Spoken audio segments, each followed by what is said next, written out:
ప్రసంగి గ్రంథము 5వ అధ్యాయము 1వ వచనాన్ని మరలా చదువుకుందాం. మరి సరిగా విన్నారో లేదో నాకు తెలియదు. మరలా మొదటి నుంచి స్టార్ట్ చేస్తున్నాడు, వినండి. హల్లెలూయా.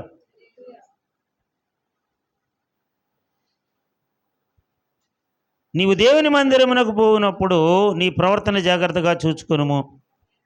బుద్ధిహీనులు అర్పించినట్లుగా బలి అర్పించుట కంటే సమీపించి ఆలకించుట శ్రేష్టము. వారు తెలియకే దుర్మార్గపు పనులు చేయుదురు. హల్లెలూయా. దేవుడు తన పరిశుద్ధ వాక్యమును మన ఇంటిలో దీవించి ఆశీర్వదించునుగాక. ఆమెన్. కూర్చుందాం. హల్లెలూయా. అలాగే ప్రియులారా, కూర్చొని ఉండగానే మరొక రెఫరెన్స్ చదువుదాం. కీర్తనల గ్రంథము 122వ కీర్తన 1వ వచనం. యెహోవా మందిరమునకు వెళ్ళుదమని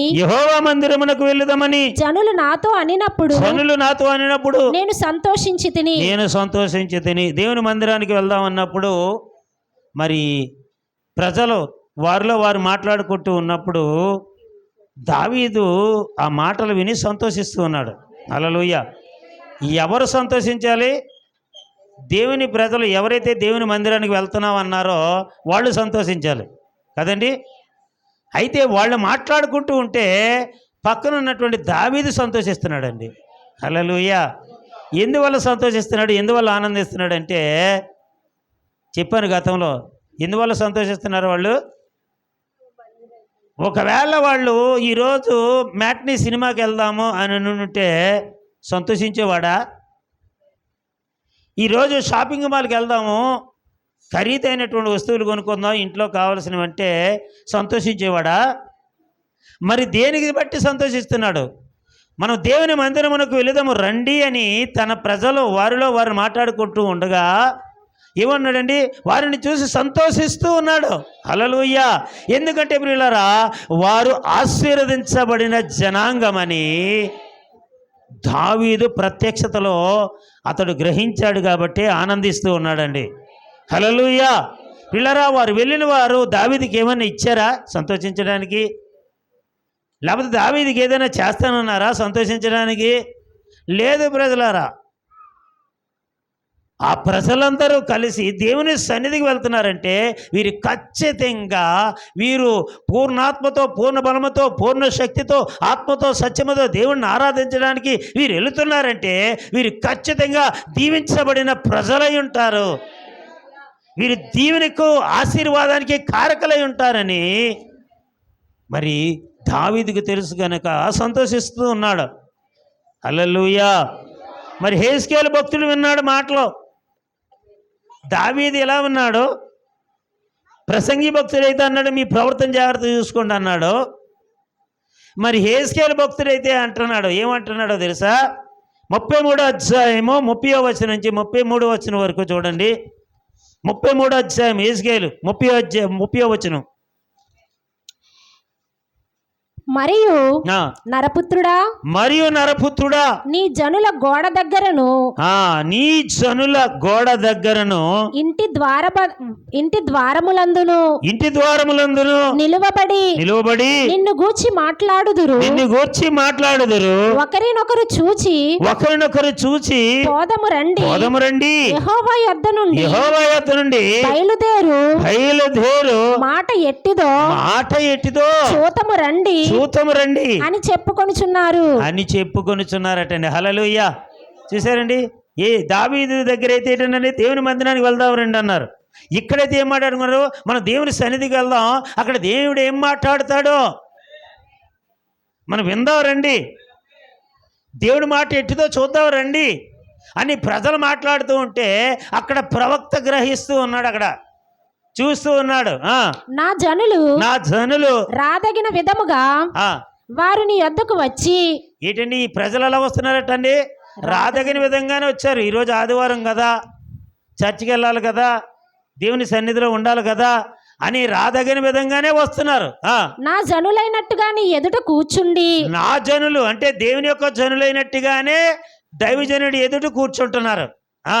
నీ మాటలు విందురు గాని ఏంటండి దేవుడు మాట్లాడినటువంటి దేవుని సేవకుడు ద్వారా దేవుడు మాట్లాడుతున్న మాటలు విందురు కానీ వాటిని అనుసరించి ప్రవర్తింపరు. అదే వచ్చిన ప్రాబ్లం. ఇప్పుడు వింటున్నారే కానీ ఆ మాటలు అనుసరించి ప్రవర్తించటం లేదు. నేను ప్రవర్తిస్తున్నానని చెప్పేవాళ్ళు ఎవరైనా ఉన్నారో చెయ్యొద్దండి, ధైర్యంగా చెప్పండి. పాస్టర్ గారు మీరు చెప్పిన మెసేజ్లో కొన్ని మాటలు నా హృదయాన్ని తాకాయి, నా జీవితాన్ని మార్చాయి, నా పరిస్థితులు మార్చాయి, నా మనసు మార్చింది. ఇదిగో నేను ఆ వాక్యాన్ని పట్టుకున్నాను, ఆ వాక్య ప్రకారము నా జీవితాన్ని నేను మార్చుకుంటున్నాను, ఆ వాక్య ప్రకారం నేను బ్రతకడానికి డిసైడ్ అయ్యాను, నిర్ణయించుకున్నాను అనేవాళ్ళు ఎవరైనా ఉన్నారా? కానీ ఇక్కడ పరిశుద్ధాత్మ దేవుడు చెబుతూ ఉన్నాడు. ఏం చెప్తున్నాడంటే వారు వినుట మట్టుకు విందురు కానీ ఏం చేస్తారట? వాటిని అనుసరించి ప్రవర్తింపరు. వాటిని అనుసరించి ప్రవర్తింపరు. 100కి ప్రియమైన దేవుని బిడ్డలారా 80% మంది ఇలాగే చేస్తున్నారు. దేవుని సన్నిధికి వస్తున్నారు, దేవుడి మాటలు వింటున్నారు, వెళ్ళిపోతున్నారే తప్ప వారి జీవితాల్లో మార్పు లేదు, వారు చేసే ప్రార్థనలో మార్పు లేదు, వారు నడిచే నడకలో మార్పు లేదు, వారు ఆలోచించే ఆలోచనలో మార్పు లేదు, వారు ప్రవర్తిస్తున్న ప్రవర్తనలో మార్పు లేదు. ఎందువల్లంటే వినుట మట్టుకు వింటున్నారే కానీ దాన్ని అనుసరించి నడుచుకోవటం లేదు. అది ఇంకా మీకు స్పష్టంగా చెప్పాలంటే దొంగలాగే ఉంటున్నాడు. అబద్ధం ఆడేవాడు అబద్ధం ఆడుతూనే ఉన్నాడు, గొడవలు ఆడేవారు గొడవలు ఆడుతూనే ఉన్నారు, ద్వేషాలు ఈర్ష్యలు విభేదాలు చూపించుకునేవాడు అవి చూపిస్తూనే ఉన్నారు. మార్పు ఎక్కడొచ్చింది దేవుడి వాక్యం విని? అందుకే దేవుడు అంటున్నాడు ఈ ప్రవర్తన జాగ్రత్తగా చూసుకోండి.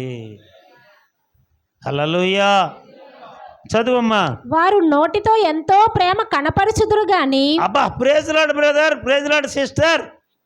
నోటితో ఎంతో ప్రేమను కనపరుచుకుంటాం, బయటికి ప్రేమను కనపరుస్తామంట నోటితో మనం praise lord brother, praise lord sister అని. వాళ్ళకి బాగలేకపోతే మాత్రం వెళ్ళాం, వాళ్ళ కష్టాలు ఉంటే మాత్రం మనం పట్టించుకోం, వారి బాధలు ఉంటే మాత్రం మనం పట్టించుకోం.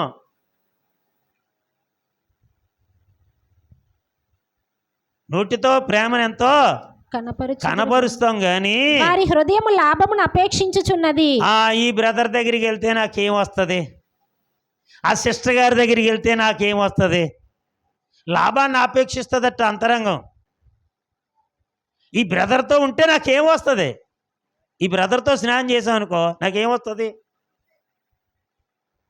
మత్తయ్య గారితో స్నేహం చేస్తే నాకేం వస్తుందండి, ఆయన దగ్గర ఏముందండి, ఆటో తప్ప.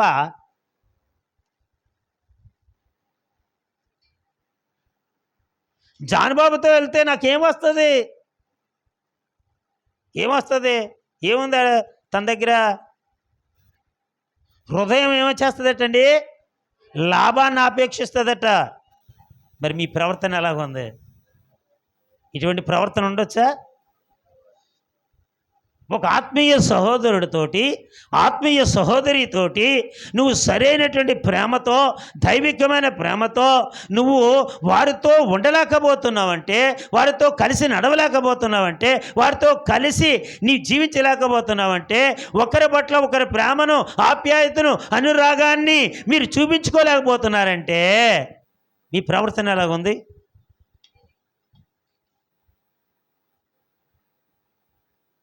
ఎలాగుందండి?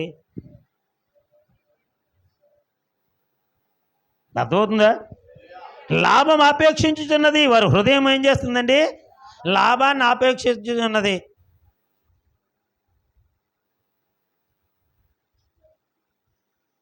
పాస్టర్ గారితో వెళ్ళాను అనుకో, ఒళ్ళు దగ్గర పెట్టుకోవాలా, మాట సరిగా ఉండాలా, కళ్ళు సరిగా ఉండాలా, ఒళ్ళు సరిగా ఉండాలా, అంతా సరిగా ఉండాలి. కాబట్టి ఆయనతో వెళ్ళడం మాకు కొద్దిగా ఇబ్బందిగా ఉంటుందండి. అదే పక్కన ఉన్న సహోదరితో వెళ్ళాలనుకుంటే ఫ్రీ, నీది తినాలే నాది తినాలే, నీ క్యారెక్టర్ ఏంటో నాకు తెలుసు, నా క్యారెక్టర్ ఏంటో నీకు తెలుసు కనుక సర్దిద్దుకు పోదాం, మన ఇద్దరం సరి చేసుకుపోదాం, సర్దుకుపోదాం. అవునా? నాతో కాదండి పిల్లరా, నాతో సహవాసం కాదు మీరు చేస్తున్నది, వాక్యముతో సహవాసం చేస్తున్నారు, వర్తమానంతో సహవాసం చేస్తున్నారు. వర్తమానంతో సహవాసం చేసిన నీవు పాస్టర్ గారితో నడిచిన, సహోదరుడితో నడిచిన, సహోదరితో నడిచిన, నీ తండ్రితో నడిచిన, నీ తల్లితో నడిచిన, నీ అన్నదమ్ములతో నడిచిన, నీ అక్కజల్లతో నడిచిన, ఎవరితో నడిచిన నీ క్యారెక్టర్ ఒకే విధంగా ఉండాలి. ఒకే విధంగా దేవుడి ఆత్మ నీలో పని చేయాలి. ఎక్కడ పని చేస్తుంది? నీ క్యారెక్టర్ ఎలా ఉంది?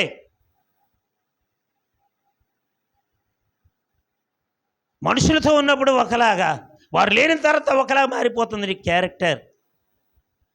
నీ ప్రవర్తన జీవితం మారిపోతూ ఉందండి. అన్నయ్య అని పిలిచినట్టు నోటితోటి పక్కకి వెళ్ళిన తర్వాత ఆడా,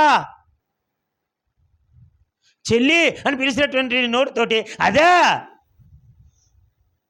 నాన్న అని పిలిచినట్టు నోటితోటి వాడా.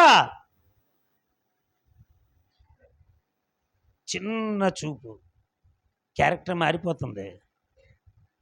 నువ్వు దేన్ని అనుసరించి నడుస్తున్నావు? నీ స్వబుద్ధిని ఆధారం చేసుకొని నడుస్తున్నావు. నువ్వు వర్తమానం నీలో ఉంటే నువ్వు అలా కనగలవా? వాక్యం నీలో పనిచేస్తే నువ్వు అలా మాట్లాడగలవా? నువ్వు అలా జీవించగలవా? ఎక్కడున్నా నీ క్యారెక్టర్ ఒకే విధంగా ఉండాలి. హల్లెలూయా, హల్లెలూయా.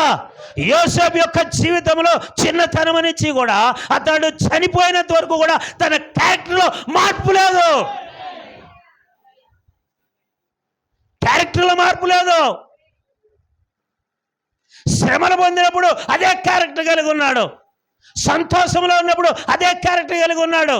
తనకి వివాహం అయినప్పుడు అదే క్యారెక్టర్ కలిగి ఉన్నాడు. తనకి బిడ్డలు పుట్టినప్పుడు అదే క్యారెక్టర్ కలిగి ఉన్నాడు. ఐగుప్తులో సమస్తము స్వాధీనం ఉన్నప్పుడు అదే క్యారెక్టర్ కలిగి ఉన్నాడు.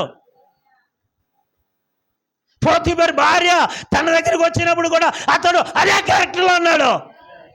క్యారెక్టర్ మారలేదు. నీ ప్రవర్తన ఎలా ఉంది? నీ ఆత్మీయ జీవితం ఎలా ఉంది? మనిషి దగ్గర ఒకలాగా, మనిషి దగ్గర ఒకలాగా ఉందండి. చదువమ్మా.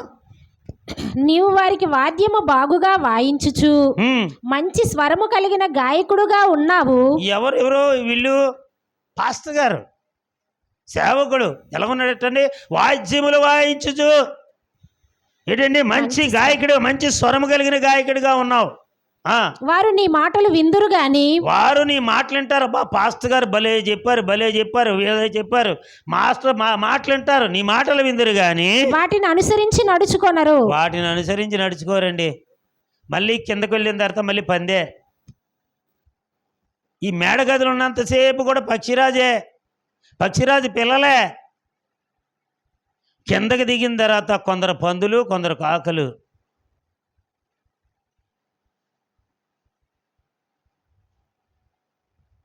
ఆటో ఎక్కినండి కాకులు అయిపోతారండి కొందరు. మనసు పందుల యొక్క స్వభావానికి మార్చేసుకుంటారండి. కిందకి వెళ్ళేసరికి చాలా అయిపోయింది అంతే, టక్కనే ఇక్కడ వాక్యం ఇక్కడే వదిలేస్తారు అంతే. నెక్స్ట్ స్టెప్ ఏంటి? ఇప్పుడు వెళ్ళిపోతున్నాం కదా ఆటో మీద, నెక్స్ట్ ఏంటి? అన్నం తినేసిన తర్వాత ఏంటి? ఇంటికి వెళ్తా అన్నం తినేస్తా. ముందు అన్నం తినిన తర్వాత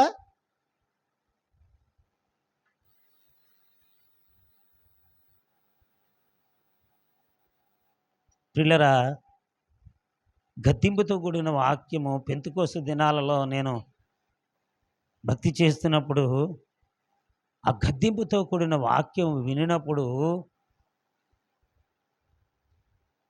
వచ్చే వారం వరకు కూడా వాక్యాన్ని మర్చిపోయాం కాదండి. అది అలాగా పట్టి గుద్దుతూనే ఉండేది మమ్మల్ని, హృదయాన్ని నొచ్చింపజేస్తూనే ఉండేది. అవును కదా, ఇలా ఉండాలి కదా, అవును కదా, ఇలా జీవించాలి కదా, అవును కదా, ఇలా ప్రవర్తించాలి కదా, అవును కదా, నేను ఇలా ఉండాలి కదా, ఇలా ఉంటేనే కదా దేవుడికి ఇష్టం. మనుషులకి కష్టమైనా దేవుడికి ఇష్టంగా ఉండాలి నేను.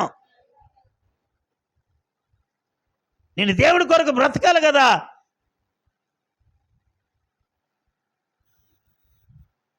నీ వాక్యము నిన్ను అనుక్షణము నిన్ను ఏం చేయాలండి, నీ నీడలా నిన్ను వెంట ఉంటూ నిన్ను గడిగడికి శుద్ధి చేస్తూ ఉండాలా.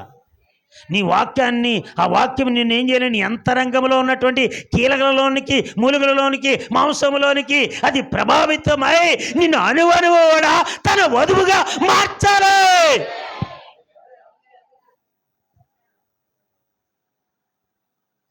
మార్పు రావాలి, మార్పు రావాలి. నీకు బ్లడ్ లేకపోయినా, నీకు శక్తి లేకపోయినా నీకు వెంటనే గ్లూకోజ్ బాటిల్ ఎక్కిస్తారు. అదేం రక్తమా? కాదండి. అది ఎక్కిస్తే నీ బ్లడ్ని సరి చేస్తుంది, నీ నరాలను సరి చేస్తుంది, నీ శరీరాన్ని, నీ ఎముకలు దృఢపరుస్తుంది, నిన్ను లేవనెత్తుతుంది. కనుకనే అది ఆ బాటిల్కి ఎక్కిస్తారు. అలాగే ప్రియులరా, వాక్యం అనే దానిని నువ్వు తీసుకున్నప్పుడే, ఆ వాక్యం నీలోకి వచ్చినప్పుడే, ఆ వాక్యం నీలో తెలియజేస్తున్నప్పుడే నీవు బలం పొందుకుంటావు, శక్తి పొందుకుంటావు, నీ క్యారెక్టర్ని మార్చుకుంటావు, నీ కొరకు జీవించడం మొదలు పెడతావు, దేవుని కొరకు నిలబడడం మొదలు పెడతావు.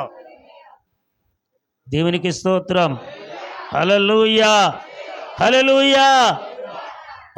అయినను ఆ మాట నెరవేరును, అయినను ఆ మాట నెరవేరును. అది నెరవేరగా, అది నెరవేరగా ప్రవక్త యొక్కడు మన మధ్య ఉండెనని వారు తెలుసుకొందురు. తమ మధ్య ఉండెనని వారు తెలుసుకొందురు. హల్లెలూయా.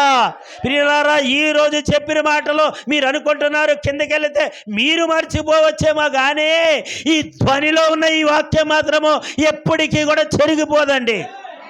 4వ పరిమాణంలో ఉన్నటువంటి ఈ వాక్యము అది చెరిగిపోదు, అది చెదిరిపోదు, అది ఎప్పటికైనా నీ మీద ప్రభావితం చేస్తూనే ఉంటుంది, అది నిన్ను పట్టుకుని ఉంటుంది. ఇప్పుడు నువ్వు విడిచిపెట్టినా సరే అది నిన్ను విడిచిపెట్టదు. ఆ వాక్యమే ఎప్పటికైనా నీకు గుర్తు చేస్తూ ఉంటుంది. నీ జీవితాన్ని మార్చడానికి ఆ వాక్యమే ఆధారపడుతుంది. అప్పుడు నువ్వు గ్రహిస్తావు, మా మధ్య ఒక ప్రవక్త ఉన్నాడు, ఆ ప్రవక్త ద్వారా వచ్చిన వర్తమానము ఈరోజు నా జీవితానికి, నా బ్రతుక్కి, నా ఆత్మీయస్థితికి పనిచేసింది అని నువ్వు తెలుసుకునే రోజు వస్తుంది. హల్లెలూయా, హల్లెలూయా. నువ్వు వాక్యమే కదా పక్కన పెడుతున్నావు సోదరుడా, సోదరి. ఆ వాక్యం ఎప్పటికీ కూడా చెరిగిపోదు, చెదరిపోదు, నిన్ను వీడిపోదు. అది నీ నీడవలే విని వెంటే ఉంటుంది, నిన్ను పట్టుకుంటూ ఉంటుంది, నీతో మాట్లాడుతూ ఉంటుంది. ఎందుకంటే దానిలో దేవుని మనస్సు ఉన్నది, దేవుని యొక్క జీవం ఉన్నది, దేవుని యొక్క శక్తి ఉన్నది, దేవుని యొక్క ప్రభావం ఉన్నది. హల్లెలూయా, హల్లెలూయా. కాబట్టి దేవుని సన్నిధికి వెళ్ళినప్పుడు నీ ప్రవర్తన ఎలాగ ఉన్నది, నీ ప్రవర్తన ఎలాగ ఉన్నది? మీరు దేవుని బిడ్డలారా, నీ ప్రవర్తన బట్టే నీకు ఆశీర్వాదం కావాలో శాపం కావాలో డిసైడ్ అవుతుందండి. చెప్పాను గత వారం ఏంటండి, నీ ప్రవర్తన జీవితాన్ని బట్టే దేవుని సన్నిధిలో ఏమున్నాయి? ఆశీర్వాదం అన్నది, శాపము కూడా ఉన్నది. ఆశీర్వాదం అన్నది, శాపము కూడా ఉన్నది. మీరు ఆశ్చర్యపోవాల్సినటువంటి పని లేదు. నువ్వు కరెక్ట్గా ఉంటే దేవుని సన్నిధిలో ఆశీర్వాదాన్ని పొందుకొని వెళ్తావు. నువ్వు కరెక్ట్గా లేకపోతే శాపాన్ని పొందుకొని నువ్వు బయటికి వెళతావు. హల్లెలూయా. అవునంటారా కాదంటారా? హల్లెలూయా. ప్రియమైన దేవుని బిడ్డలారా, అననీయ సఫీరాల గురించి చెప్పడం జరిగింది. అననీయ సఫీరాలు దేవుని సన్నిధిలోనికి వచ్చారు. వచ్చి వారు ఆశీర్వాదానికి బదులు శాపాన్ని పొందుకున్నారు. వారు మరణించారని చెప్పాం. కారణం ఏంటి? దురాశ దుఃఖమునకు చేటయింది, ధనాపేక్ష సమస్త కీడులకు మూలమయ్యింది. అవునా కదా? హల్లెలూయా. వారు చనిపోవడానికి కారణం ఏంటి? దురాశ, దురాశ, అత్యాశ దుఃఖానికి చేటి తీసుకొచ్చింది. ధనాపేక్ష సమస్త కీడులకు మూలమయ్యింది. అవునా కదా? హల్లెలూయా. పరిశుద్ధాత్మ దేవుడు ఎంతగా వారిని గద్దించినా సరే వారు లోబడలేదు. లోబడ్డరా? లోబడలేదు.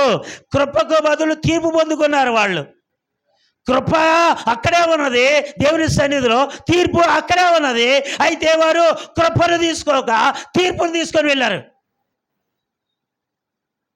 అవునా కదా? ఈరోజు ఎంతమంది అండి దేవుని సన్నిధికి వస్తున్నారు?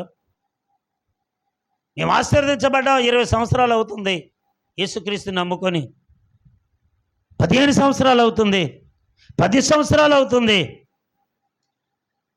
అని చెబుతున్నామే. ఏం పొందారు? కృపను పొందుకున్నారా? తీర్పును పొందుకొని వెళ్తున్నారా? ఒక్కసారి ఆలోచించేయండి. ప్రియమైన దేవుని బిడ్డ, పరిశుద్ధాత్మ దేవుడు వారికి 6 ప్రశ్నలు వేశాడండి. 6 ప్రశ్నలు వేశాడు. ఏంటండి? అననీయ, ఈ భూమి వెలలో కొంత దాచుకొని పరిశుద్ధాత్మకు మోసముచ్చుటకు సాతాను ఎందుకు నీ హృదయమును ప్రేరేపించెను అని మొదటి ప్రశ్న వేశాడు. రెండో ప్రశ్న వేశాడు, అది నీ యొద్ద ఉన్నప్పుడు అది నీదే కదా అన్నాడు. మూడో ప్రశ్న, అమ్మిన పిమ్మట అది నీ వశమై ఉండలేదా అని పరిశుద్ధాత్మ దేవుడు అడిగాడు. ఎందుకు ఈ సంగతి నీ హృదయంలో ఉద్దేశించుకున్నావని ఆయన 4వ ప్రశ్న అడిగాడు. 5వ ప్రశ్న, మీరు ఈ భూమిని ఇంతకే అమ్మారా అని అడిగాడు. 6వ ప్రశ్న, ప్రభు యొక్క ఆత్మను శోధించుటకు మీరెందుకు ఏకీవిస్తున్నారు? 6 ప్రశ్నలు. ఒక్కదానికైనా 7వ ప్రశ్న వెయ్యక మునిపే 7వ దానిగా వారి యొక్క జవాబు పరిపూర్ణత కలిగిన సమాధానం ఇచ్చి వారు బాగుపడతారేమో అని దేవుడు అనుకున్నాడు. హల్లెలూయా. 6 ప్రశ్నలు వేశాడు కదా దేవుడు. 7వది వేయక మునిపే వీళ్ళే, ఆ 7వ ప్రశ్న వేయక మునిపే 7వదిగా వీళ్ళే పరిపూర్ణతలోకి, 7 పరిపూర్ణతలోని అడుగుపెట్టి వీళ్ళు సమాధానం కరెక్ట్గా ఇచ్చుంటే, అర్థమవుతుందా మీకు? సమాధానం కరెక్ట్గా ఇచ్చుంటే, ఉన్నది ఉన్నట్టుగా మాట్లాడి ఉంటే వాళ్ళు బ్రతుకుండు కదా. అవునా కదా? బ్రతుకున్నా లేదా? బ్రతుకున్ను. కానీ 6 ప్రశ్నలకు కూడా విన్నారు కానీ సమాధానం లేదు. మానవ స్వభావాన్ని చూపించారు. హల్లెలూయా. 6 ప్రశ్నల్లో మానవ స్వభావం వారిలో ఉన్నది తప్ప దైవ స్వభావం వారిలో లేదు. ఖచ్చితంగా దైవ స్వభావం వారిలో ఉండుంటే 7వదిగా వారు మాట్లాడేవారు. ఎంతమందికి అర్థమవుతుంది? హల్లెలూయా. 7వదిగా వారు మాట్లాడేవారు. కానీ మాట్లాడలేదు. వాళ్ళు పరిపూర్ణతలకు రాలేదు కాబట్టి వాళ్ళు ఏమయ్యారండి? చనిపోయారు. హల్లెలూయా. పిల్లరా, యోబు గ్రంథంలో దేవుడు అంటూ ఉన్నాడు. 5వ అధ్యాయంలో 17వ వచనం నుండి 19వ వచనం చూసినట్లయితే, యోబు గ్రంథం 5వ అధ్యాయం 17 నుంచి 19. దేవుడు గద్దించు మనుషుడు ధన్యుడు. దేవుడు గద్దించు మనుషుడు ధన్యుడు. కాబట్టి సర్వశక్తుడగు దేవుని శిక్షను తృణీకరింపకుము. నువ్వు తృణీకరించొద్దు. ఆయన గాయపరిచి గాయములు కట్టును. ఆయన గాయము చేయును. ఆయన చేతులే స్వస్థపరచును. 6 బాధలలో నుండి ఆయన నిన్ను విడిపించును. 7 బాధలు కలిగినను నీకు ఏ కీడును తగులదు. హల్లెలూయా. ఇంత ఉంది దేవుళ్ళో. ఏంటండి? దేవుడు ఎవరినైతే గద్దిస్తాడో, ఎవరైతే ఆ గద్దింపుకు లోబడతారో వాళ్ళు ధన్యులండి. కానీ అననీయ సఫీరాలు దేవుడి యొక్క గద్దింపుకు లోబడలే. ధన్యతను పక్కన పెట్టారు, మరణాన్ని కోరి తెచ్చుకున్నారు, తీర్పును కోరి తెచ్చుకున్నారు. అర్థమవుతుందండి? హల్లెలూయా. దేవుడు వేసిన శిక్షను మనం ఎప్పుడు కూడా తృణీకరించకూడదు. ఆయన మొట్టమొదట ప్రేమించి గద్దిస్తాడండి. ముందు హెచ్చరిక, తర్వాత తీర్పునిస్తాడండి. ఆయన ముందు హెచ్చరిక చేస్తాడు తన ప్రజలే, తర్వాత తీర్పు. ప్రేమించే వాళ్ళు ఏం చేస్తారంటే డామినేషన్ చేసి మాట్లాడతారు. తెలుసా మీకు? ఏం చేస్తారా నువ్వు? ఏం చేస్తావు? అలా చేయొచ్చా అంటారు ప్రేమించేవాళ్ళు. ప్రేమించలేదంటే ఏంటి బ్రదర్, మనకెందుకు ఇవన్నీ, మనకెందుకు చెప్పు, ఎందుకు అలాంటివన్నీ అంటారు. ప్రేమించేవాడైతే గద్దించి మాట్లాడతాడు. నువ్వు ఎందుకు చేసావు తప్పు? ఎందుకు ఆ చెడ్డ మీద తెచ్చుకోవాలి నువ్వు? ఎందుకు ఆ దరిద్రలోకి వెళ్ళాలి నువ్వు? ఎందుకు ఆ దౌర్భాగ్య స్థితిలోకి నువ్వు దిగజారిపోవాలి అని అంటాడు. నువ్వు ఆడరా అన్నాడు అనుకో, ఇంకేం మాట్లాడలేదు. అంటే ఏంటండి? దేవుని యొక్క శిక్షను తృణీకరిస్తున్నాను. ఆయనే గాయపరుస్తాడు, ఆయనే స్వస్థపరుస్తాడు, గాయాలు కడతాడు, ఆయనే గాయపరుస్తాడు, ఆయనే స్వస్థపరుస్తాడు. ఆయన చేతిలో స్వస్థపరుస్తాయి. 6 బాధలు వచ్చినా సరే ఆయనే నిన్ను విడిపిస్తాడు. 7 బాధలు కలిగిన నీకు ఏ కీడు నీకు తగలదు అన్నాడు. కానీ నువ్వు దాటిపోతున్నవే, పరిపూర్ణతలో ఉండకుండా ఈ అననీయ సఫీరాలు ఏమైపోయారండి? దాటిపోయారు. కృపలో నుంచి ఒక అడుగేసేసారండి శిక్షలోకి, తీర్పులోకి ఒకే ఒక అడుగేసేసారు. అందరికీ అర్థమవుతుందమ్మా? ప్రవర్తనలో జాగ్రత్తగా ఉండాలి. హల్లెలూయా. వీళ్ళారా, ఈనాడు కూడా వారి వలె కొందరు ఏం చేస్తున్నారండి? దేవుని సన్నిధిలో ఉన్న ఆశీర్వాదానికి బదులు శాపాన్ని కోరి తెచ్చుకుంటున్నారు. ఆత్మలో చనిపోతున్నారండి, పరిశుద్ధాత్మకు దూరం అయిపోతున్నారండి. కొందరు ఆత్మలో చనిపోతున్నారు పూర్తిగా, కొందరైతే పరిశుద్ధాత్మని వారిలోంచి వెళ్ళిపోతుందండి బయటికి. ఖాళీగా ఉన్నారు, అంతే ఖాళీగా ఉన్నారు, ఏదో వస్తున్నాం వెళ్ళిపోతున్నట్టు అంత. పరిశుద్ధాత్మ అసలు ప్రభావం వారిలో లేదండి, పరిశుద్ధాత్మ వారిలో పనిచేయట్లేదండి. ఎప్పుడన్నా సరే నీకు వాక్యము చెప్పబడుతున్నప్పుడు ఏంటండి, ఆ వాక్యము నీ హృదయాలు తాకి గుచ్చుకుంటే మాత్రం, అబ్బా ఈరోజు వాక్యం నాదే అనుకున్నా అంటే మాత్రం ఖచ్చితంగా పరిశుద్ధాత్మ నీలో ఉన్నట్టు. ఇలాంటి ఎన్నో వాక్యాలు వినలేదు అన్నామంటే పరిశుద్ధాత్మ ఏమాత్రం నీలో లేదు.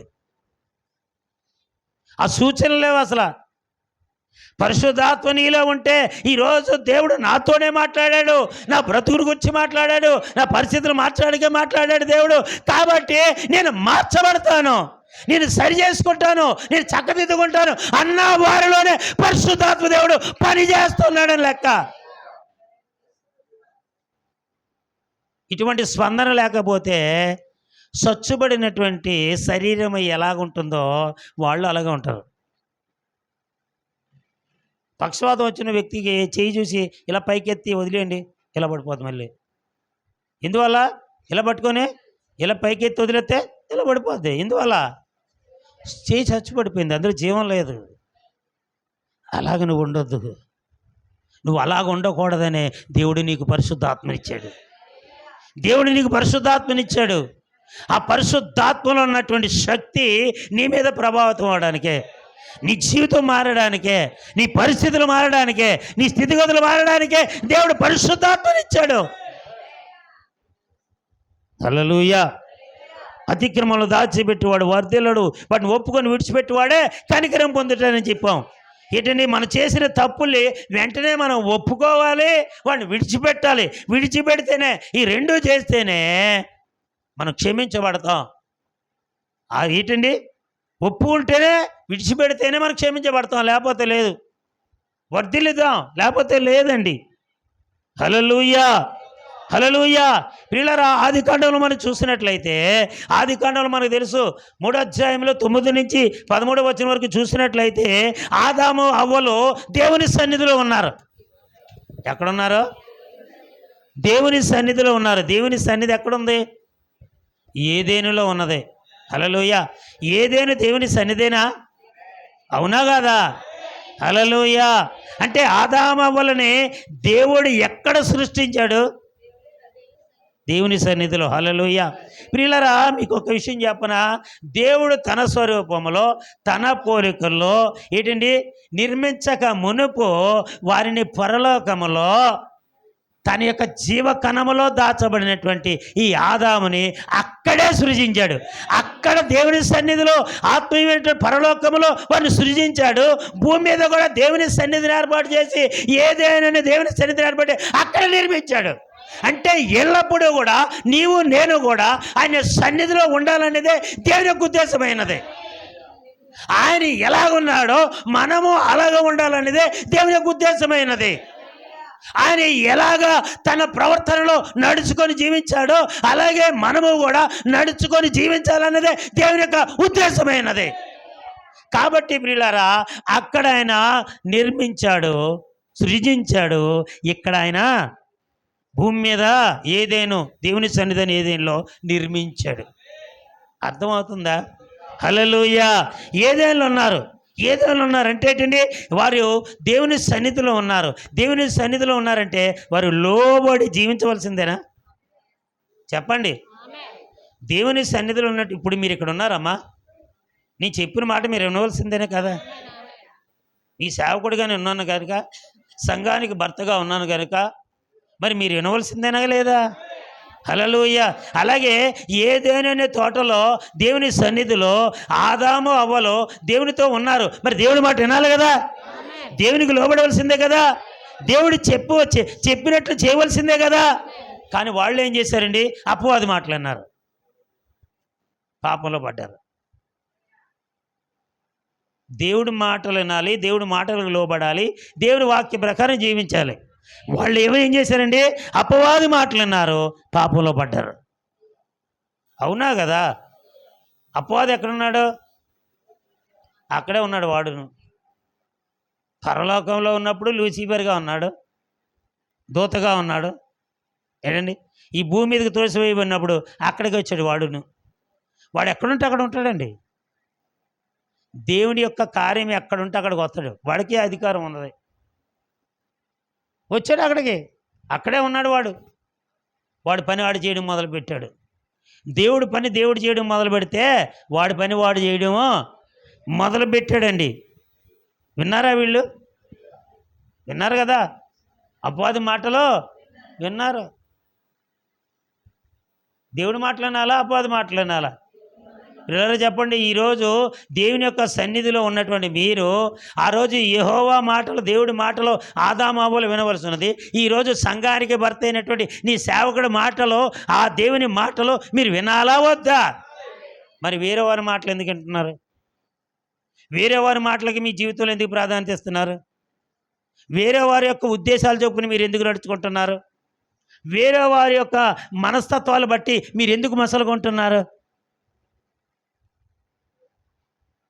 సర్వ సృష్టికి భర్త అయినవి ఉంటే సంఘానికి భర్త సేవకుడు. స్త్రీకి భర్త ఎవరండి? స్త్రీకి శిరస్సు భర్త అయి ఉన్నాడు. అవునా? మరి ఎందుకు మరి అపవాది మాటలు అంటున్నారు? చెప్పండి. వింటే ఏమవుతుందండి? సామెతల గ్రంథం 12వ అధ్యాయము 14 వచ్చిన చదవండి.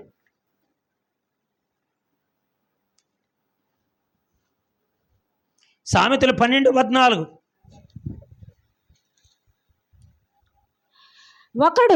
ఒకడు తన నోటి ఫలము చేత తృప్తిగా మేలు పొందును, ఎవని క్రియల ఫలము వానికి వచ్చును. హల్లెలూయా. నోటి ఫలము,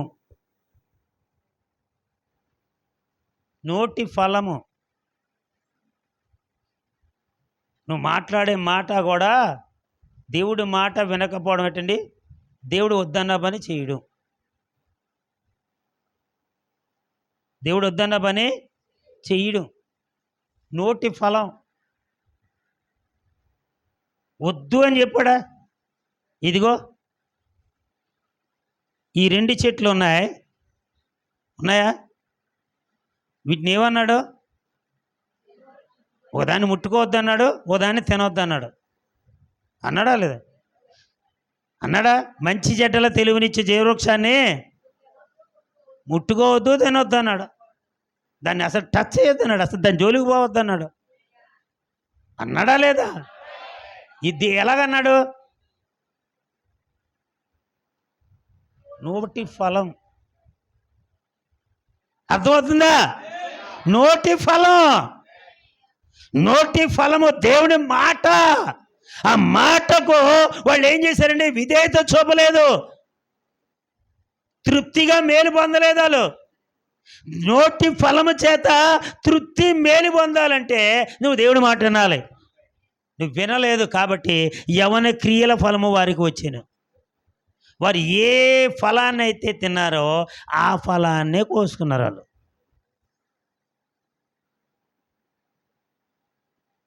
ఏ ఫలాన్ని అయితే తిన్నారో ఆ ఫలం ద్వారా వాళ్ళు ఏం చేశారండి? ఫలితాన్ని పొందుకున్నారు. అర్థమవుతుందా మీకు? హల్లెలూయా. చూడండి సామెతలు, అందులోనే సామెతలు 13:2 చూడండి. 12:14 చూశారు, 13:2 చూడండి. నోటి ఫలము చేత నోటి ఫలము చేత మనుష్యుడు మేలును అనుభవించును. నోటి ఫలము చేత మనుషుడు ఏమవుతండి? మేలు అనుభవిస్తాడు. మరి ఇలా అనుభవించారా? ఏం చెప్పారు? ఆదాము అవ్వలు ఏం చెప్పారు? అబద్ధం చెప్పారా లేదా? దీంతోటేనా? నోటి ఫలము దీంతో ఏం చెప్పారండి? చెప్పారా? మేలుకు బదులు మేలు అనిపించారా? ఏమనిపించారు? కీడు అనిపించారు. విశ్వాసఘాతకులు బలాత్కారము చేత నశించుదురు. అదండి, విశ్వాసఘాతకులు అయిపోయారు వీళ్ళిద్దరూ. దేవుడు ఎంత ప్రణాళికతోటి ఆదాము అవ్వలు చేసి అక్కడ పెడితే, దేవుని స్వరూపం, ఆయన స్వరూపంలో, ఆయన పోలికలో, ఆయనలో ఉన్నటువంటి జీవవాయువును వారిలో ఊపిరిని పొయ్యిగా నరుడు జీవాత్మ అవగా వాళ్ళు ఏమయ్యారండి? ఆయన మాటిని ఆయన చెప్పినట్లుగా జీవించకుండా వారు ఏమయ్యారు? విశ్వాసఘాతకులయ్యారు. అయ్యారా లేదా? విశ్వాసఘాతకులయ్యి బలత్కారం చేత నశించారు. అపవాది యొక్క బలత్కారం చేత వాళ్ళు ఏమైపోయారండి? నశించిపోయారు. ఈరోజు నువ్వు నేను కూడా దేవుడి మాట వింటున్నావు, ఆ మాట ప్రకారం నువ్వు జీవించట్లేదు. దేవుని సన్నిధిలో ఉన్న మాటను బట్టి నువ్వు జీవించట్లేదు. నీ ప్రవర్తన బయటికి వెళ్ళేసరికి మారిపోతుంది. దేవుని మాట తీసుకోవట్లేదు, మనుషుల మాటలు తీసుకుంటున్నావు. నువ్వు దేవుడు నడవమన్నట్టు నువ్వు నడవలేదు, మనుషులు చూపించే మార్గాల్లో నడుస్తున్నావు. చందమామ కథలో, పిట్ట కథలో చెప్పేవారికి ప్రాధాన్యత ఇస్తున్నావు. హెచ్చరిక చేసేవారికి, గద్దించి బుద్ధి చెప్పేవారిని దూరం చేసుకుంటున్నావు. ప్రేమించేవారిని దూరం చేసుకుంటున్నావు. పాతాళంలోకి తోసేసేవారిని దగ్గర చేసుకుంటున్నావు. ఈ లోకానికి ప్రాధాన్యత ఇస్తున్నావు, దేవుని రాజ్యానికి ప్రాధాన్యత ఇవ్వట్లేదు, దేవుని సన్నిధికి ప్రాధాన్యత ఇవ్వట్లేదు. నీ ప్రవర్తన ఎలాగున్నది?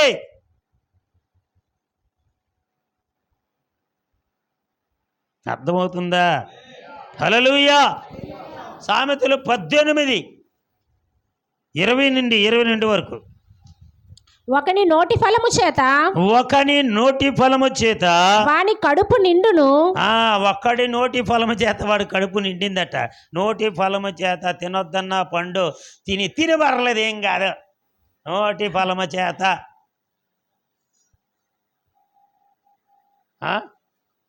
నోటి ఫలము చేత ఏమైందట? దేవుడు ఏ పండు అయితే తినొద్దన్నాడో ఆ పండుని ఎటువంటి అపవాది చెప్పిన వెంటనే తినేసింది. నోటి ఫలము చేత తిన్నది. కడుపు నిండిపోయిందే లేదా? అవ్వమ్మకి చక్కగా నిండిపోయింది. నిండిందా? తన పెదవుల ఆదాయము చేత వాడు తృప్తి పొందును. అబద్ధాలు ఆడితే తృప్తి వస్తుంది. అబద్ధంతో చేసే తృప్తి పొందింది అంటది. మళ్ళీ సిగ్గు లేకుండా దేవుని దయ వల్ల ఒక మనిషిని సంపాదించుకున్నాను అంటది. 4వ అధ్యాయంలోకి వచ్చేసరికి దేవుని దయ వల్ల నేను ఒక మనిషిని సంపాదించుకున్నాను అంటదండి. నోటి ఫలము అబ్బా తృప్తి పొందుతుంది. అంతే కదా మరి దేవుడి దయ వల్ల అనిపోతే రాత్రి వచ్చి మీ ఆయన ఎక్కడో అనుకుందాం దొంగతనం వేశాడో, లేదంటే రోడ్డు మీద 2 తులాలు నెక్లెస్ దొరికించిందో ఇంటికి తెచ్చి ఇచ్చినండి. నువ్వేంటండి? దేవుడి దయ వల్ల 2 తులాల నెక్లెస్ మా ఆయన దొంగతనం వేసాడన్నాను. దొంగతనం వేసాడన్నావు ఏమంటండి? దేవుడి దయ వల్ల 2 తులాలు బంగారం చేయించుకున్నానమ్మా. దేవుడి దయ అంటే ఏంటండి? దేవుడు ఏమంట కదా అని. అలా ఆయన చేసిన దొంగతనం తప్పుని దేవుడు ఏమండవు క్షమిస్తాడని దేవుడి దయ అంటుంది. మనం చేసేసి అన్ని పనికిమాల పనులు చేసేసి అంటావు అంత దేవుని దయ అండి. నువ్వు చేసేస్తావు అన్ని పనులు. దేవునికి వ్యతిరేకంగా, వాక్యానికి వ్యతిరేకంగా, సేవకుడికి వ్యతిరేకంగా అన్ని పనులు చేసేస్తావు. చేసేమంటే అంత దేవుని దయ సార్. ఏం చేస్తాం మనం? చనిపోయిన మన సహోదరుడు అబ్రహాం గారు ఏది చేసినా సరే తిట్టినా దేవుని చిత్తం తమ్ముడు అన్నాడు. దేవుని చిత్తమా? ఇది ఏ పనికి మాలు పని చేసినా దేవుడి చిత్తం తమ్ముడు అన్నాడు. ఇది ఒక పదం అలవాటు అయిపోయింది క్రైస్తవులకి. దేవుని దయ అండమను, దేవుడి చిత్తం అండమను. దేవుని దయ, దేవుని చిత్తం. ఈ రెండు మాటలు సులువుగా వస్తాయి, అనేస్తారు అంతే. చేసే పనులన్నీ వీలే. దేవుడికి ఇష్టమా కాదా అని అనరు. ఇది చెయ్యాలా ప్రభు అని దేవుడిని అడగరు. ఉద్దేశాలు తలలో మైండ్లోకి వచ్చినవన్నిటి కూడా ఫిక్స్ అయిపోతారు. ఏంటండి, ఒక్కసారి ఫిక్స్ అయ్యానా, నా మాట నేనే విన్నాం. అది క్రైస్తవుడి మాట. నిజమే, తెలుసా మీకు? ఒక్కసారి దేవుడి దగ్గర నువ్వు కమిట్ అయ్యావా, ఏంటండి, ఇంక ఎవరి మాట విన్నారు వీలోనేమో, ఇంకా క్రీస్తుని అనుసరించి నడచవలసిందే నువ్వు. కానీ నువ్వేం చేస్తున్నావు? డైలాగులో ఉండిపోతుంది, మాటలాగా ఉండిపోతుంది. నీ మైండ్ సెట్ మాత్రం మారటం లేదు. ఎంతమందికి అర్థమవుతుంది? హల్లెలూయా. ఉద్యోగం ఉందా లేదా? ఉద్యోగం ఉన్నారా లేదా? మొక్కలు మాడుచుకుంటున్నారా? హల్లెలూయా. వీళ్ళరా, ఒకరి నోటి ఫలము చేత వాని కడుపు నిండును, తన పెదవుల ఆదాయము చేత వాడు తృప్తి పొందును. జీవమరణములు నాలుక వశము, జీవమరణములు నాలుక వశము, దాని యందు ప్రీతిపడువారు దాని ఫలము తిందురు. ఇక్కడ చూడండి, జీవమరణములు నాలుక వశము, దాని యందు ప్రీతిపడి వారు ఏం చేయాలి? దాని ఫలం తింటారు. జీవమరణాలు ఎక్కడున్నాయండి? నాలుక వశం. దేవుడు వద్దన్న పని చేశారు, ఆదాము అవ్వలో చేశారా లేదా? అది ఏం పొందుకున్నారు? జీవమరణాలు ఉన్నాయి. దేవుడి సన్నిధిలో ఏమున్నాయి? జీవం అన్నదే, మరణం అన్నదే, ఆశీర్వాదం ఉన్నదే, శాపం అన్నదే. అది నీ నోటిని బట్టే, అది నువ్వు తీసుకునే నిర్ణయాన్ని బట్టే జీవము రావాలో నీలోనికి, మరణము రావాలో నీలోనికి డిసైడ్ చేస్తుంది. జీవమరణములు నాలుక వశము. జీవము దేవుని సన్నిధిలో ఉన్నది. నువ్వు దేవునికి వ్యతిరేకంగా నడిస్తే మరణము కూడా అక్కడి నుంచే, దేవుని తీర్పు కూడా అక్కడి నుంచే ఉంది. అవునా కదా? హల్లెలూయా. అయితే ప్రియులారా, ఆ ప్రీతి పడేవారు ఆ ఫలాన్ని తింటారు. ఎవరైతే దేని మీద అయితే ఇంట్రెస్ట్ చూపిస్తారో ఆ ఫలమే తింటారు. నువ్వు దేవుని మార్గంలో ఉంటే దైవికమైన ఆశీర్వాదాలు పొందుతావు. నువ్వు సాతాను యొక్క మాటలు అనుకుంటూ వెళ్ళిపోయానుకో, ఆ శాపం నిన్ను ఏం చేస్తే ముంచేస్తుంది. ఇప్పుడు మేలుకరంగా ఉంటుంది, మంచిగానే ఉంటుంది, తర్వాత నిన్ను ముంచేస్తుంది ఒకేసారి లేవనీయకుండా. అర్థమవుతుందండి? కానీ ప్రియులారా, కింద మాట చూడండి ఒక్కసారి. భార్య దొరికిన వానికి మేలు దొరికెను, అట్టివాడు యెహోవా వలన అనుగ్రహం పొందినవాడు. హల్లెలూయా. ఇక్కడ మీరు గమనించారో లేదు, ఈ వాక్య భాగంలో నేను అదే గమనిస్తున్నాను. ఇంకా నాకు ఇంకా పూర్తి క్లారిటీ రాలేదు. వచ్చిన చిన్న క్లారిటీనే నేను మీ ముందు ఉంచుతున్నాను. ఇంకా దేవుడు ఇస్తాడేమో తెలీదు. అయితే ఈ వాక్య భాగాన్ని మీరు జాగ్రత్త గమనించినట్టే, నోటిని గురించి సంభాషించినటువంటి సంభాషణ ఎక్కడ పోయింది? భార్య దగ్గరికి పోయింది. నోటును గురించినటువంటి సంభాషణ ఎక్కడ పోయింది? భార్యను గురించి దేవుడు మాట్లాడుతున్నాడండి. నోరు బాగుంటే ఊరు బాగుంటుందని చెప్పాడు. ఇక్కడ నీకు మంచి భార్య దొరికితే ఏంటి? అదే నీకు మేలు దొరికినట్టు అని చెప్తున్నాడు. చూసారండి, ఎందుకు ఇలా చెప్పాడు దేవుడు? ఎందుకు ఇలాగ అన్నాడు? ఇంకా నాకు అర్థం కాలే. నోరుని గురించి క్యాచ్ చేయండి జాగ్రత్తగా. నోరును గురించి, నోటి ఫలముల గురించి మాట్లాడిన దేవుడే భార్యని గురించి కూడా అక్కడ మాట్లాడుతున్నాడు. భార్యకి నోటికి మాటకి అక్కడ రెండు కలిపి ఎందుకు మాట్లాడాలి దేవుడు? ఇదంతా ఎక్కడ జరిగింది? ఇప్పుడు ఆ వాక్యం అంతా ఎక్కడ జరిగింది? ఏదేనులోనే కదా, దేవుని సన్నిధిలోనే కదా. అవునా కదా? హల్లెలూయా. దేవుడు సాటైన సాయముగా ఆదాముకి అవనిచ్చాడు, మేలు దొరికింది అతనికి. కానీ అది కీడుగా మారింది నోటి ఫలము చేత. నోటి ఫలము చేత ఏమైందండి? కీడుగా మారింది. అవునా కదా? ఇంకా డీప్కి వెళ్తే పిల్లరా, ఎక్కడో లేదండి సర్పసంతానము, ఎక్కడో లేదండి ఆది పాపం, ఎక్కడో లేదండి పరిశుద్ధ గ్రంథములోనే ఉన్నాయండి. అవి ఎవరికి చూపించబడ్డాయంటే 7వ భక్తి అనేటువంటి ఆయనకే చూపించబడ్డాయి. కాబట్టి ఆయనే కొన్ని మాటలు బయటికి చూపించాడు ఆయన. హల్లెలూయా. ఈరోజు మిగిలిన మాటలు కూడా తన వధువు ద్వారా దేవుడు బయటికి చూపిస్తాడు. హల్లెలూయా. ఎక్కడ ఆది పాపం ఉన్నదో, ఎక్కడ ఘట సర్పం ఉన్నదో, ఎక్కడ సర్ప సంతానము ప్రబలుతున్నదో, నడుచుకుంటుందో, ఏం పొందుకుంటుందో, ఏమి మరి నాశనం తెచ్చుకుంటుందో, ఎలాగా దేవుడికి దూరం అయిపోతుందో అంత పరిశుద్ధ గ్రంథంలో రాయబడి ఉందండి. దేవునికి స్తుతి కలుగునుగా. హల్లెలూయా, హల్లెలూయా. వారు చేసిన పాపాన్ని బట్టి దేవుడు వారిని విడిచిపెట్టాడండి? విడిచిపెట్టాడా? ఆదాము అవ్వలే విడిచిపెట్టలేదండి.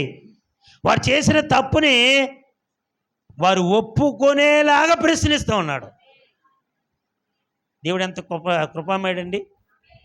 ముందే హెచ్చరిక చేస్తాడు, తర్వాత తీర్పిస్తాడు. వాళ్ళు ఒప్పుకునేలాగా దేవుడు ఏం చేస్తున్నాడు? వాళ్ళని ప్రశ్నిస్తూనే ఉన్నాడు. ఏదైనా తోటలో దేవుని సన్నిధిలో ఏంటండి ఏముందో ఏటున్నదో దేవునికి తెలీదా? తెలుసు. ఎక్కడ ఏ చెట్టు ఉందో తెలుసు. ఆయనే కదా మొలిపించాడు. ఎక్కడ ఏ నీరు ఉందో తెలుసు. ఎక్కడ కాలువలు ఉన్నాయో తెలుసు. ఎక్కడ ఏ జంతువు ఉందో తెలుసు. ఎక్కడ ఏది ఉందో ఆయనకి అన్నీ తెలుసు. కానీ ఆయనకి అన్నీ తెలీదా? వీళ్ళరా వారి తప్పును వారు తెలుసుకుంటారని దేవుడు ప్రశ్నిస్తున్నాడు. ఆదామా నువ్వెక్కడున్నావు అన్నాడు. నిజంగా ఆదాము దేవుని సన్నిధిలో ఉండుంటే ఏం చేయాలా? నిజమే చెప్పాలా. హల్లెలూయా. అవునా కదా? ఆదాము ఖచ్చితంగా ఏదేను అనే దేవుని సన్నిధిలోనే తనుండుంటే నిజమే చెప్పాలా. కానీ ప్రియులారా దేవుని సన్నిధిలో ఉంటూ కూడా అబద్ధము చెప్పాడు. అంటే ఏం చేశాడండి? జీవానికి బదులు మరణాన్ని తీసుకున్నాడు. ఆశీర్వాదానికి బదులు శాపాన్ని తీసుకున్నాడు. అవునా కదా? చెప్పండి. అవును. దేవుని సన్నిధిలో ఉన్నాడు, అబద్ధం ఆడొచ్చా? దేవుని సన్నిధిలో ఉన్నాడు, తప్పు చేయొచ్చా? దేవుని సన్నిధిలో ఉన్నాడు, దేవునికి వ్యతిరేకంగా నడుచుకోవచ్చా? దేవుని సన్నిధిలో ఉన్నటువంటి మనము మన క్రియలు సరైనదిగా ఉండాలా వద్దా? మన బ్రతుకు సరైనదిగా ఉండాలా వద్దా? ఈరోజు నువ్వు దేవుని సన్నిధిలో ఉంటూ కూడా మరి నువ్వు ఏంటంటే దేవునికి వ్యతిరేకమైన కార్యాలు నీలో కనబడుతున్నావంటే ఇప్పుడు చెప్పు, నువ్వు దేవుని సంతానమా అపవాద సంతానమా? చెప్పాలి. దేవుని సన్నిధిలో ఉన్నటువంటి నీవు అబద్ధాలు పేర్చుకుంటున్నావంటే, మోసాలు చేస్తున్నావంటే, తప్పిదాలు చేస్తున్నావంటే, పొరపాట్లు చేస్తున్నావంటే నువ్వు అపవాది చేతిలో ఉన్నావా, దేవుని చేతిలో ఉన్నావా? ఆదామా ఎక్కడున్నావన్నాడు.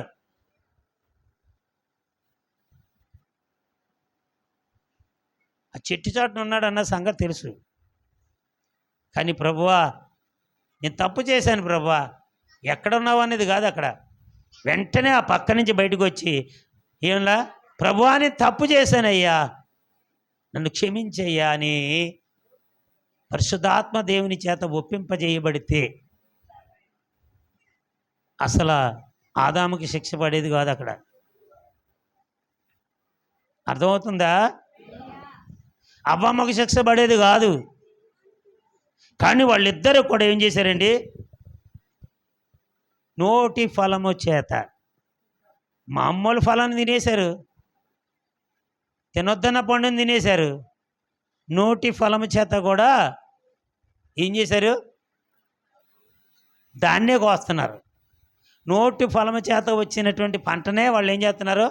ఆ ఫలాన్నే కోస్తున్నారు. ఇంకా కోస్తూ వాళ్ళు ఒకరి మీద ఒకరు తోసుకున్నారు.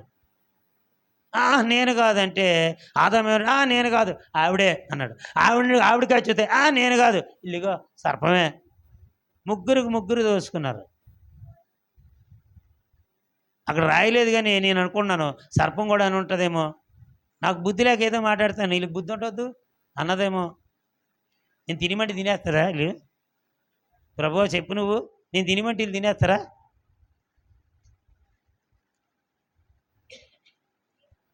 పాపంలోంచి వచ్చాను కదా, పాపంలో ఉన్నాను కదా, నేనేం చేస్తా, తినేస్తారు వీళ్ళు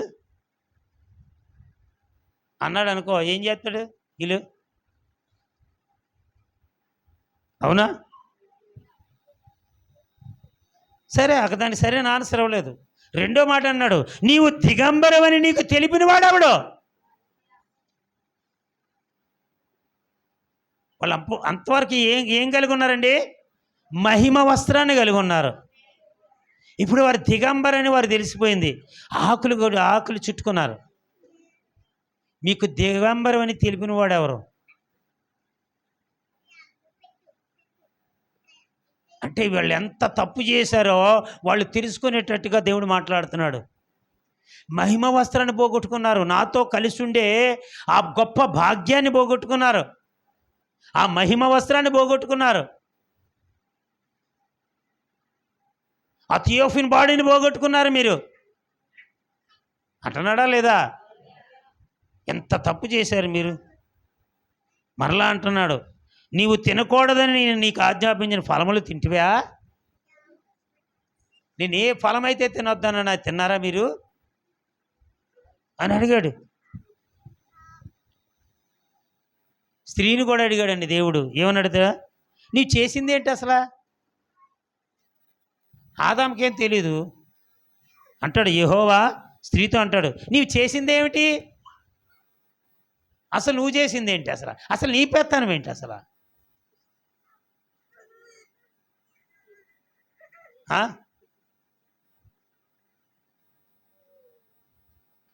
కింద ఉన్నప్పుడు పాస్టర్ గారు ఈరోజు ఈ వాక్యం చెప్పండి అని మా ఆవిడ అన్నది అనుకో, మా పాస్టర్ గారు అన్నది అనుకో, ఆవిడకేంటి?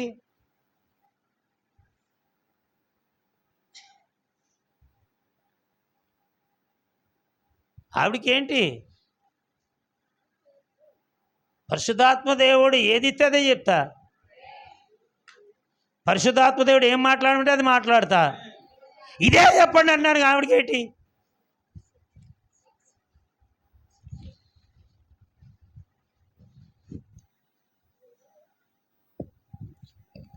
అర్థమవుతుందా? అబ్రహాము సారా మాట విన్నాడు, తెలుసా మీకు? అది చూపించి అబ్రహాము సారా మాట విన్నాడు కనుక నువ్వు నేను చెప్పిన మాట అంతా వినాలంటే బాగుంటుందా?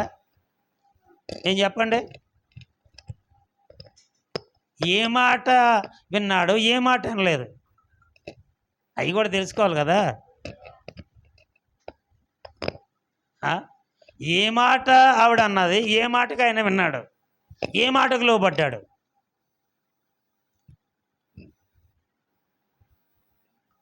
వినమన్నాడు కదా, దేవుడే చెప్పాడు కదా. నువ్వు వినుకుంటూ పోతే గోతులో పడిపోమంటుంది. పడిపోతా? రోజుకి నాకు 3,000 రూపాయలు తేవాలి ఇంటికి, బాగోదన్నది అనుకో, వీళ్ళు దొంగతనాలు చేస్తావా? మా ఆవిడ చెప్పింది కదా నేను చేయాలండి అని చేస్తావా? ఏం వినాలో అవే వినాలా, ఏం చేయాలో అవి చేయాలా. హల్లెలూయా. ఆత్మీయ విషయములో వాళ్ళిద్దరూ, భార్యాభర్తలు ఇద్దరూ ఏక శరీరమై ఉన్నారు. హల్లెలూయా.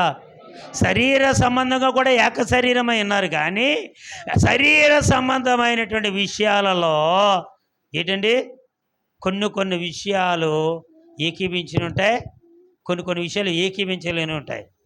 కానీ ఆత్మ సంబంధ విషయాల్లో ఇద్దరు ఒకే విధంగా ఏకీభిస్తూ వెళ్ళాలి.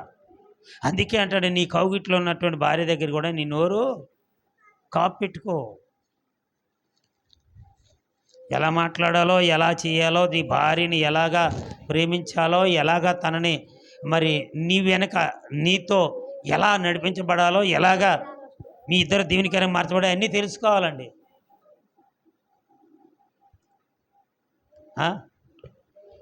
దేవుడు నోటికాడు నువ్వు పెట్టుకోమన్నాడు, కాపీ పెట్టుకోమన్నాడు కదా భార్యతో అని చెప్పేసి నువ్వు ఏది చెప్పకుండా కాపీ పెట్టేసుకున్నావు అనుకో,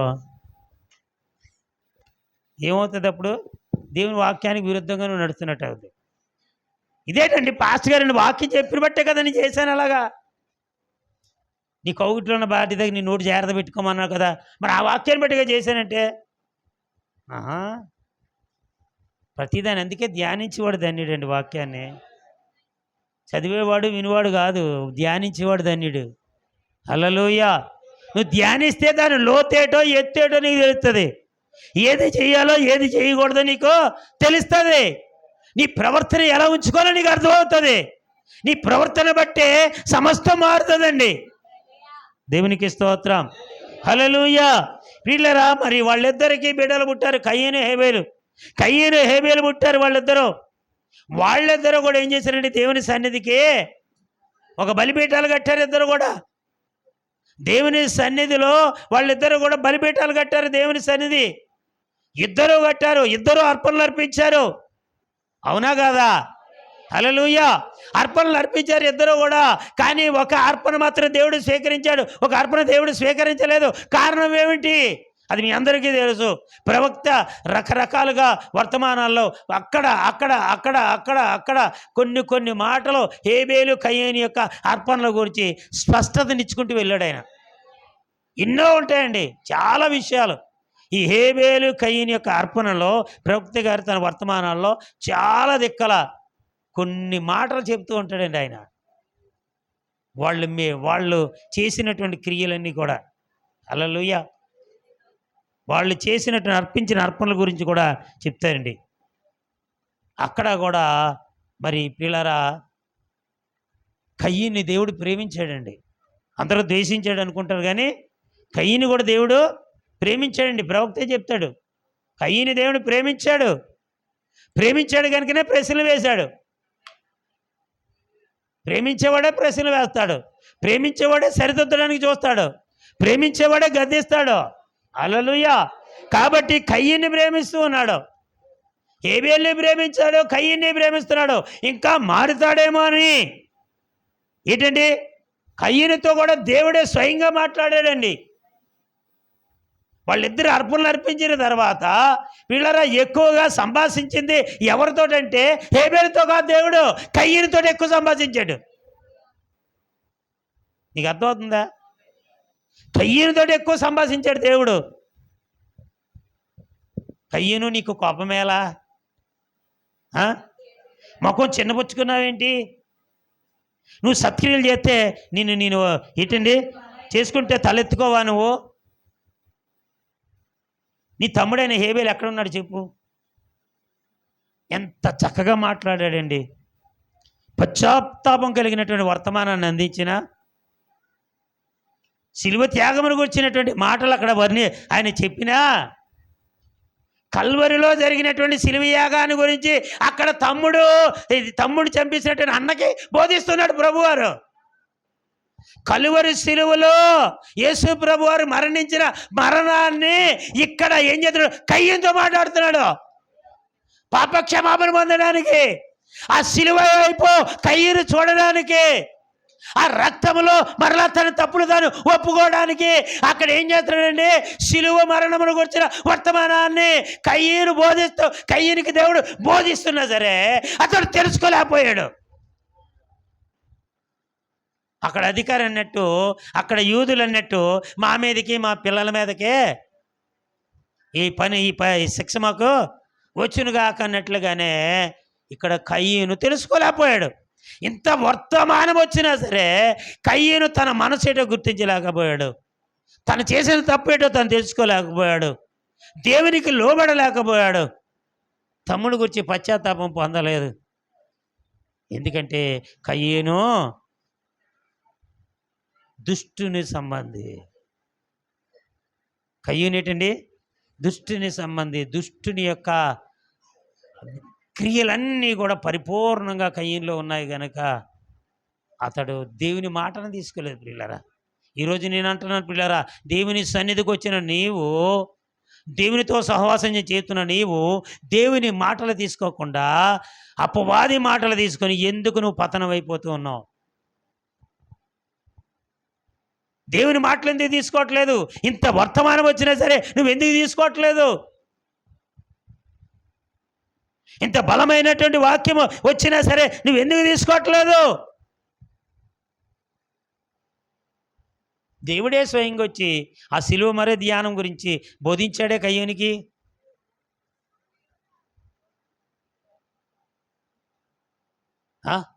అదిగో నీ తమ్ముడి యొక్క ఏంటండి రక్తం మొరపెడుతుంది. హల్లెలూయా. నీ తమ్ముడి యొక్క రక్తం మొరపెడుతుంది. అది మామూలు రక్తం కాదు అది. హల్లెలూయా. ఆ కలువరి సిలువలో కాచిన రక్తము దగ్గర ఆ కూడినటువంటి రక్తం అది. ఎంత చక్కటి బోధ చేశాడండి అక్కడ. మనం వర్తమానంలో ఉన్నాం ఈరోజు, మనం తెలుసుకోలేకపోతున్నాం. ఎన్ని వర్తమానాలు వచ్చినా ఏం చేస్తున్నాం? పక్కకే తోసేస్తూ ఉన్నాం ప్రియులారా, తోసేస్తూ ఉన్నాం. అలాగ ఉండడానికి వీలు లేదండి. దేవుని సన్నిధిలో ఉన్నటువంటి వాళ్ళు ఏమైపోయారండి? అన్నదమ్ములు ఇద్దరు ఏమైపోయారు? వాళ్ళ అర్పణలో సరిగా లేవు. ఒకళ్ళ అర్పణ సరిగా ఉన్నావు, అర్పణ సరిగా లేదు. ఇంక లోతుగా వెళ్ళను. ప్రవక్త గారు చెప్పిన చాలా విషయాలు ఉన్నాయి, అవన్నీ లోతుగా వెళ్ళను. ఎందుకంటే దేవుని సన్నిధిలోకి వచ్చిన నీవు కయ్యని అర్పణ అర్పిస్తున్నావో లేక హేబేలు యొక్క అర్పణ అర్పిస్తున్నావో ఈ క్షణమందు ఈ గడియలో మీరు గ్రహించవలసి ఉన్నది. ఏ అర్పణతో నువ్వు దేవుని సన్నిధికి వస్తున్నావు? ఏ అర్పణతో దేవుని సన్నిధిలో నువ్వు నిల్చుంటున్నావు? ఒక్కసారి ఆలోచన చేయి, ఒక్కసారి ఆలోచన చేయి. దేవుడు నిన్ను హెచ్చరిస్తున్నాడు. ఆనాడు ఆదాము అవ్వలు హెచ్చరించిన దేవుడే ఈరోజు నిన్ను నన్ను పరిశుద్ధాత్ముడు హెచ్చరిస్తున్నాడు. ఆ రోజు కయ్యనును హెచ్చరించిన దేవుడే ఈరోజు నిన్ను నన్ను హెచ్చరిస్తూ ఉన్నాడు. ఆనాడు అననీయ సఫీరాలను ఆదిమ సంఘంలో హెచ్చరించిన పరిశుద్ధాత్ముడే, ఆ పరిశుద్ధాత్ముడే ఇప్పుడు కూడా అదే పరిశుద్ధాత్ముడు మళ్ళీ హెచ్చరిస్తూ ఉన్నాడు. ఎక్కడ తప్పిపోతున్నావు? దేవుని మందిరంలో నువ్వు ఎక్కడ తప్పిపోతున్నావు? ఎక్కడ రాంగ్ రూట్లోకి వెళ్ళిపోతున్నావు? సులువుగా చిక్కులు పెట్టే పాపంలో ఎలాగ పడిపోతున్నావు? ఒక్కసారి వివేచించు, ఒక్కసారి ఆలోచన చెయ్యి, ఒక్కసారి నిన్ను నువ్వు సరి చేసుకో. ఎందుకంటే ప్రియమైన దేవుని బిడ్డ, నీ ప్రవర్తన బట్టే నీకు ఫలితము ఇవ్వబడుతుంది. నీ ప్రవర్తన బట్టే నీ ఫలితము నిర్ణయించబడుతుందండి. నువ్వు దేవుని సన్నిధికి వస్తున్నటువంటి నీవు ఏం పొందుకుంటున్నావు? ఒక క్రైస్తవుడు సంఘము ద్వారా సమస్తాన్ని పొందుకోవాలి అన్న సంగతి గుర్తుపెట్టుకోవాలి. సంఘము ద్వారా సమస్తాన్ని నువ్వేం చేయాలా? పొందుకోవాలి. దేవుని సన్నిధిలోనికి పగతో వచ్చి ప్రేమను ఎలా పొందుకుంటావు నువ్వు? పగను విడిచిపెట్టి కనికరము కోరితే ప్రేమను అనుభవించగలుగుతావు. నువ్వు పగతో వచ్చి నాకు ప్రేమ కావాలి, ప్రేమ కావాలంటే ఎలా వస్తుంది? ఎలాగిస్తాడు దేవుడు? నేను మంచిదాన్ని నువ్వు అనేసుకుంటే ఎలా సరిపోద్ది? నీ క్రియలు కావాలి కదా, నీ బ్రతుకు మారాలి కదా. అవునా? హల్లెలూయా. ప్రియమైన దేవుని బిడ్డలారా, ఎత్తబడే విశ్వాసానికి బదులు చాలామంది అవిశ్వాసాన్ని సంపాదించుకుంటున్నారు ప్రియులారా. కృపను పొందుకోవాల్సినటువంటి వారు అనేకులు ఏమవుతుందండి? తీర్పును పొందుకుంటున్నారు. మర్చిపోయారు అందరూ. దేవుని ఇంటి నుంచే తీర్పు ఉన్నదన్న సంగతే మరిచిపోయి ఎవరిష్టం వచ్చినట్లు వాళ్ళు ఏం చేస్తున్నారండి? ప్రవర్తిస్తూ ఉన్నారు. ఆయన ఉపమానం చెప్పిన రీతిగానే నా తండ్రి చేత ఆశీర్వదించబడిన వారులారా, నా కుడి వైపుని మీరు వెళ్ళండి, నా తండ్రి చేత సభించబడిన వారులారా నా ఎడం చేయి వెళ్ళండి అని ఆయన చెప్పిన మాటలు మర్చిపోతున్నారు చాలామంది. తీర్పు ఎలా ఉంటుందో కూడా పరిశుద్ధాత్మ దేవుడు ముందుగానే నిర్ణయించాడు. చాలామంది అంటారు కదా, వచ్చిన తర్వాత ఎవరు చూశారండి, ఎవడెక్కడ పోతాడు అని. అవునంటారా? అందుకే ఉపమానం పెట్టాడు అక్కడ. ఆ మత్తయి సువార్తలో ఆ 25 అధ్యాయాలు అందుకే పెట్టాడు దేవుడు. ఇదిగో తండ్రి చేత ఆశీర్వదించబడిన వారు ఎక్కడికి వెళ్తారో, తండ్రి చేత చడిపించబడిన వారు ఎక్కడికి వెళ్తారో, కుడి చేయి ఉన్నవారు ఎటు సైడ్ వెళ్తారో, ఎడం చేయి ఉన్నవారు ఎటు సైడ్ వెళ్తారో చూపించాడు. అందుకే ధనవంతుడు లాజరు చనిపోయిన తర్వాత వారు ఏ స్థానాలు కనుగొన్నారో అక్కడ చూపించాడు దేవుడు. పిల్లరా, ఆ దొంగలు, సిలువలో ఉన్నటువంటి దొంగలు వాళ్ళిద్దరిలో కూడా చనిపోయిన తర్వాత ఎవడు ఎక్కడున్నాడో దేవుడు పరిశుద్ధాత్మ దేవుడు చూపించాడు. అవునా కదా? హల్లెలూయా. ఈరోజు దేవుని సన్నిధిలో ఉన్న నువ్వు ఎంత నిర్లక్ష్యంగా ఉంటున్నావు, ఎంతగా నిర్లక్ష్య పెడుతున్నావు దేవుని సన్నిధిని. ఏదో వస్తున్నాను, ఏదో ఉంటున్నాను, ఏదో వెళ్ళిపోతున్నాను అనుకుంటున్నావే తప్ప ఏంటండి? హల్లెలూయా. వాక్యానికి దగ్గరగా ఉన్న నీవు నీ ప్రవర్తన గురించి ఆలోచించవేంటి? నా ఇష్టం వచ్చిన నేను ఉంటాను అనుకుంటున్నావు, బయట ఒకలా లోపల ఒకలా ఉంటానని అనుకుంటున్నావు. నీవే దేవుని ఆలయమైన సంగతి మర్చిపోతున్నావు. హల్లెలూయా. బయట ఉంటే లోపలికి వస్తే ఇక్కడ దేవుని ఆలయం, నువ్వు బయటికి వెళ్ళా దేవుని ఆలయం నీతో ఉంది, నువ్వే దేవుని ఆలయం. మరి నీ ప్రవర్తన ఎలాగ ఉంది? ఆ? పరిశుద్ధులుగా ఆయనలో భాగం అంటున్నావు. ఆయనలో భాగం అన్నప్పుడు సగ భాగం ఆయన అయినప్పుడు మరి దేవుడు నీలో లేడా? ఉన్నాడా లేదా? నేను వధువుని అంటున్నావు, వధువుతో వరుడు ఉంటాడా ఉండడా? చెప్పండి. అంటే ఏంటండి ప్రియులారా? మన ప్రవర్తన జాగ్రత్తగా చూసుకోవాలండి. హల్లెలూయా, హల్లెలూయా. ఏంటండి? సంఘంలో నువ్వు వచ్చావంటే సంఘంలో ఏముంటుందో తెలుసా ప్రియులారా? సంఘం ఎప్పుడు కూడా నిన్ను ఏంటండి నిత్య జీవంలోకి నడిపిస్తుందండి. నువ్వు చెడిపోమని కోరుకోదు, నువ్వు నశించిపోమని కోరుకోదు, నువ్వు పాడైపోమని కోరుకోదు. నువ్వు నిత్య జీవంలోకి వెళ్ళాలని సంఘం నడిపిస్తుందండి. అదే సంఘంలో నువ్వు సరిగా వినకపోతే మాత్రం నరకంలో కూడా నిన్ను నెట్టివేస్తుందండి. కాబట్టి ప్రియులారా, దేవుని యందు భయభక్తులతో కలిసి మనం నడుచుకోవడం ఎంతైనా మనకి మేలు. హల్లెలూయా. అర్థమవుతుందా ప్రియమైన దేవుని బిడ్డలారా? హల్లెలూయా. కానీ చాలా విషయాలు మరి గతంలో చెప్పాను. ప్రియమైన దేవుని బిడ్డలారా, చూడండి, మరి ప్రవక్త గారు చెప్పినటువంటి విషయాలు ఒకటి చెప్పి వదిలేశాను. ఏంటి? ఒకరోజు ప్రవక్త గారు ఒక పాస్టర్ గారి యొక్క కుమార్తెకు బోధ చేస్తుంటే ఆమె అన్నది ఏమంది? నువ్వు చెప్పే మాటలో వేరే పాస్టర్ గారు చెప్తే వింటాను, కానీ నువ్వు చెప్తే మాటలు విన్నావు అని అన్నది. ఆమె చేసిన తప్పును బట్టి కదా ఆయన చెప్తున్నాడు, అమ్మ అలాగ ఉండకూడదని. పాస్టర్ గారి కూతురు అయితే ఏంటి, ఎవరైతే ఏంటి? నిజమైన సేవకుడు ఎవరినైనా ఒకేలా గద్దిస్తాడు. హల్లెలూయా. నిజమైన సేవకుడు, దేవుని సేవకుడు, దేవుని చేత పంపబడిన సేవకుడు ఏం చేస్తాడండి? అందరినీ ఒకేలా గద్దిస్తాడు, అందరికి ఒకేలాగా పనిష్మెంట్, ట్రీట్మెంట్ ఇస్తాడండి. ఒకరికొకలాగా ఒకరికొకలాగా కాదు. అయితే ఆమె ఏం చెప్పిందంటే నేను వినను అన్నది. ఆమెలో ఉన్నది ఆత్మీయ గర్వం. ఇలా ఎందుకు వినదు? ఆయన ఎవరో? ప్రవక్త. ప్రవక్త దగ్గరికి ఏమొస్తుంది? దేవుని వాక్యం వస్తుంది. పిల్లరా, ప్రవక్తలో ఏముంది? దేవుని వాక్యం ఉంది. అంటే ప్రవక్తలో దేవుని వాక్యం ఉందంటే క్రీస్తు తనలో ఉన్నాడు. క్రీస్తు తనలో ఉన్నాడంటే ఏంటంటే ఆయన దేవాలయంగా, దేవునికి ఒక దేవాలయంగా ఉన్నాడు. ఆ దేవాలయంలో వచ్చిన మాటలు నువ్వు తీసుకోవట్లేదంటే, ఆత్మీయ గర్వంతో ఉన్నావంటే దానికి అర్థం ఏంటి? ఈరోజు నీ సేవకుడు ఇక్కడ నుండి చెబుతున్నాడంటే అది దేవుని మాటలు అయి ఉన్నాయి, ఆ దేవుని యొక్క ఆలయంలో చూస్తున్న మాటలు అయి ఉన్నాయి. ఆ మాటలు నువ్వు తీసుకోవట్లేదంటే దాని అర్థం ఏంటి? నువ్వు ఆత్మీయ గర్వంలో ఉన్నావు. మాకు తెలుసులే, నువ్వు చెప్పనవసరం లేదులే. ఎందుకంటే ప్రియులారా, చిన్న చూపు.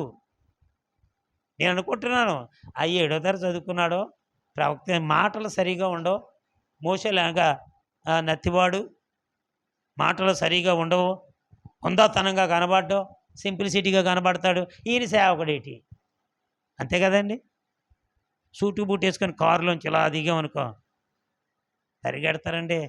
అబ్బబ్బబ్బబ్బబ్బా, పరిగెట్టడమే కాకుండా ఇలా దండాలు కట్టేస్తారు. అయ్యగారు ప్రేజలాడండి, ఇలా వంగిపోతారు. హల్లెలూయా. ఆ ట్రైనింగ్ కాదు దేవుడిచ్చింది. మోషేకి ఆ ట్రైనింగ్ ఇవ్వలేదు. 40 సంవత్సరాలు గొర్రెలు గాయి. హల్లెలూయా. గొర్రెలు గాయి, గొర్రెలు కాసే విధానం. నువ్వు అఫీషియల్గా కుర్చీ మీద కూర్చేసుకొని గొర్రెలు కాస్త దాని గొర్రెలు కాస్తంటే అవ్వదు. ఎలా చేయాలా? కష్టపడాలి, లోయలలోనికి లోతులలోనికి వెళ్ళాలి. కష్టాలు, బాధలు, శ్రమలు, సంఘ కొరకు, దేవుని ప్రజల కొరకు ఎన్నో తిప్పలు పడాలి. వాళ్ళ కోసం నువ్వు ఏడవాలి. వాళ్ళ కష్టం నీ కష్టం అవ్వాలి, వాళ్ళ బాధ నీ బాధ అవ్వాలి. వాళ్ళ కోసం నువ్వు ఎక్కడికైనా పరిగెట్టాలి. ఎందుకంటే పరలోకంలో ఒక ఆత్మ రక్షించబడితే ఎంతో సంతోషం అన్నది.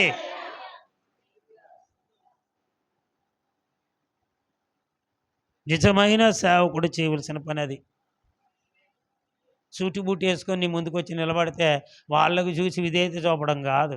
అబ్బా, ఎలాంటి పాస్టర్ గారు వచ్చారు ఈ దేశం మాకు. పాస్టర్ గారులు అందరూ కూడా ఈ దొరలు తీసుకొస్తారంటే నాకు భయమే. వద్దంటున్నాను నేను ఎక్కువగా. అయ్యా, దొరలు తీసిరా, వద్దండి, దొరలు వద్దు, మనమే గొప్ప దొరలమే. మీరు చెప్పండి చాలంటాను నేను. మీ మనల్ని మించిన దొరలు ఎవరు ఉన్నారండి? వాళ్ళు తెల్ల దొరలు, మనం నల్ల దొరలం, అంతే. అంతేనా? వాళ్ళు ఇక్కడికి వస్తే తెల్లదోరలు, మనం అక్కడికి వెళ్తే నల్లదోరలు, అంతే. కానీ నిందలు వస్తాయి, ఇక్కడ అవమానాలు వస్తాయి. ఏంటంటే దొరలు వచ్చారు, ఏదో తెచ్చేశారు, ఏదో ఇచ్చేశారు వీళ్ళకి. అదిగో మొన్నటి వరకు కారు లేదు, ఇప్పుడు కారు కొనేసాడండి ఓయ్ పాస్టర్ గారు. మొన్నటి వరకు బైక్ లేదు, బైక్ కొనేసాడండి ఓయ్. ఇలాంటివన్నీ వస్తుంటాయి, అవునా కదా? మాట్లాడరేమర్రా? ఆకలేసిన వాళ్ళు దేవుని స్తోత్రం చెప్పండి. హల్లెలూయా. ప్రియమైనటువంటి దేవుని బిడ్డలారా, ఆమె అన్నది ఏమన్నదండి? నీ మాటలను విన్నన్నది అనేసరికి కొద్ది రోజుల తర్వాత ఆమె ప్రవక్త కనబడ్డదట. రోడ్డు పక్కన ఏం చేస్తుంది? బ్రాందీ తాగుతూ కనబడ్డదట. కనబడి ఏమంటుందండి? బ్రదర్ బ్రనహాం అంటుందట తాగేసి. బ్రదర్ బ్రనహాం అంటే ఎవరు అబ్బాయిలు మాట్లాడుతున్నారని చూసేసరికి ఏంటి, ఏమ్మా ఇలాగైపోయావు, ఏమైంది అని అడిగితే ఏం చెప్పిందట తెలుసా? అడిగితే నీతో మాట్లాడిన రోజే నా ఆఖరి రోజు అని చెప్పిందట. ఏంటండి అంటే ఆత్మీయంగా ఉన్నటువంటి రోజు ఆ రోజుతో సరే క్లోజ్. నీతో మాట్లాడిన రోజే నా ఆఖరి రోజు అంది. అంటే చచ్చిపోయిందా? బ్రతికే ఉంది, ఆత్మీయతలో చచ్చిపోయింది.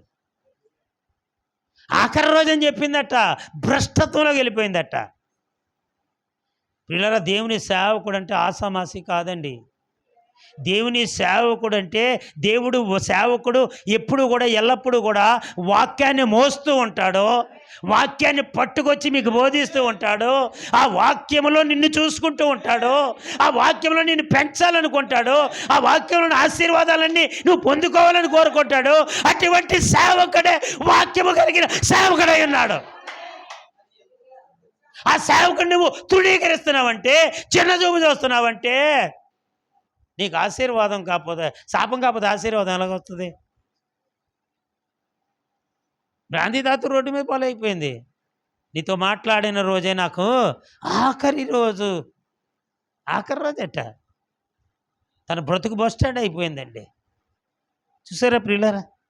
ఏంటండి అదే ఆఖరి రోజు అందండి.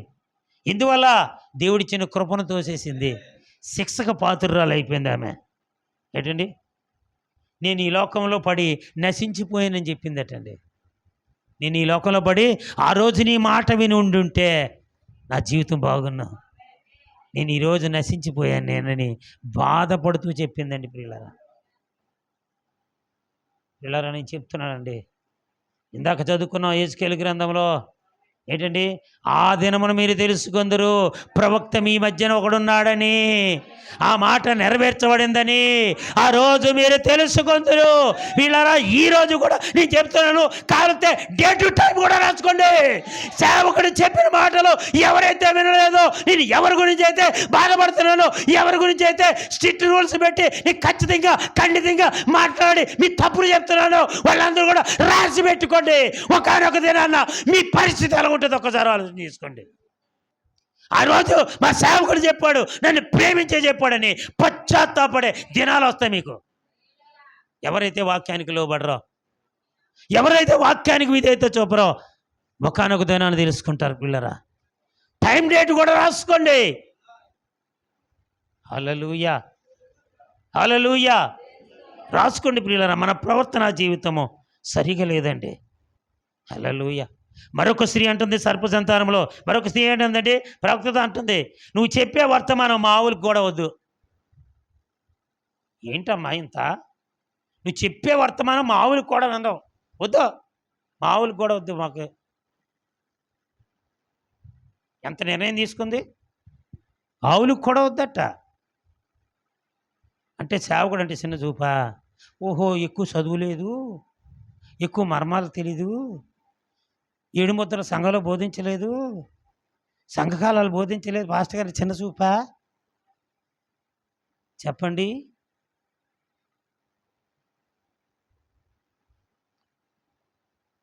నేను బోధించడం మొదలు పెడితే ఇక నుంచి బెత్తం పట్టుకొని వస్తాను మీ మధ్యకి. బొజ్జగింపులు ఉండవు, బెత్తమే పట్టుకోమంటారా? దానికి రెడీయా? బెత్తమే నిజమంటారా? హల్లెలూయా, హల్లెలూయా.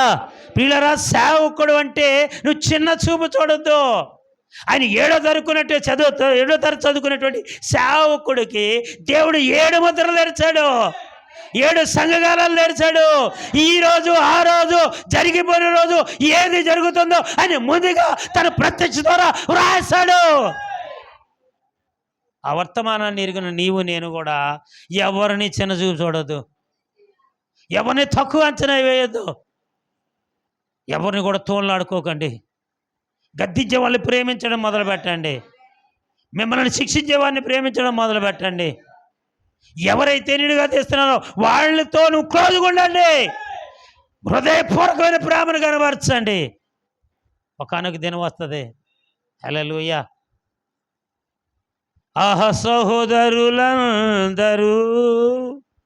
ఐక్యతతో ఉంటే ఎంతయు మేలు, ఎంత మనోహరం, ఎంతో ఆనందమే.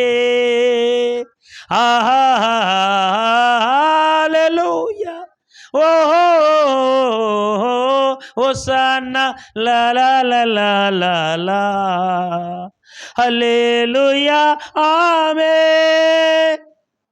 హల్లెలూయా. హల్లెలూయా. మంచి పాట. సహోదరులందరూ ఐక్యత కలిగి జీవించడం ఎంత మేలు, ఎంత మనోహరం అండి.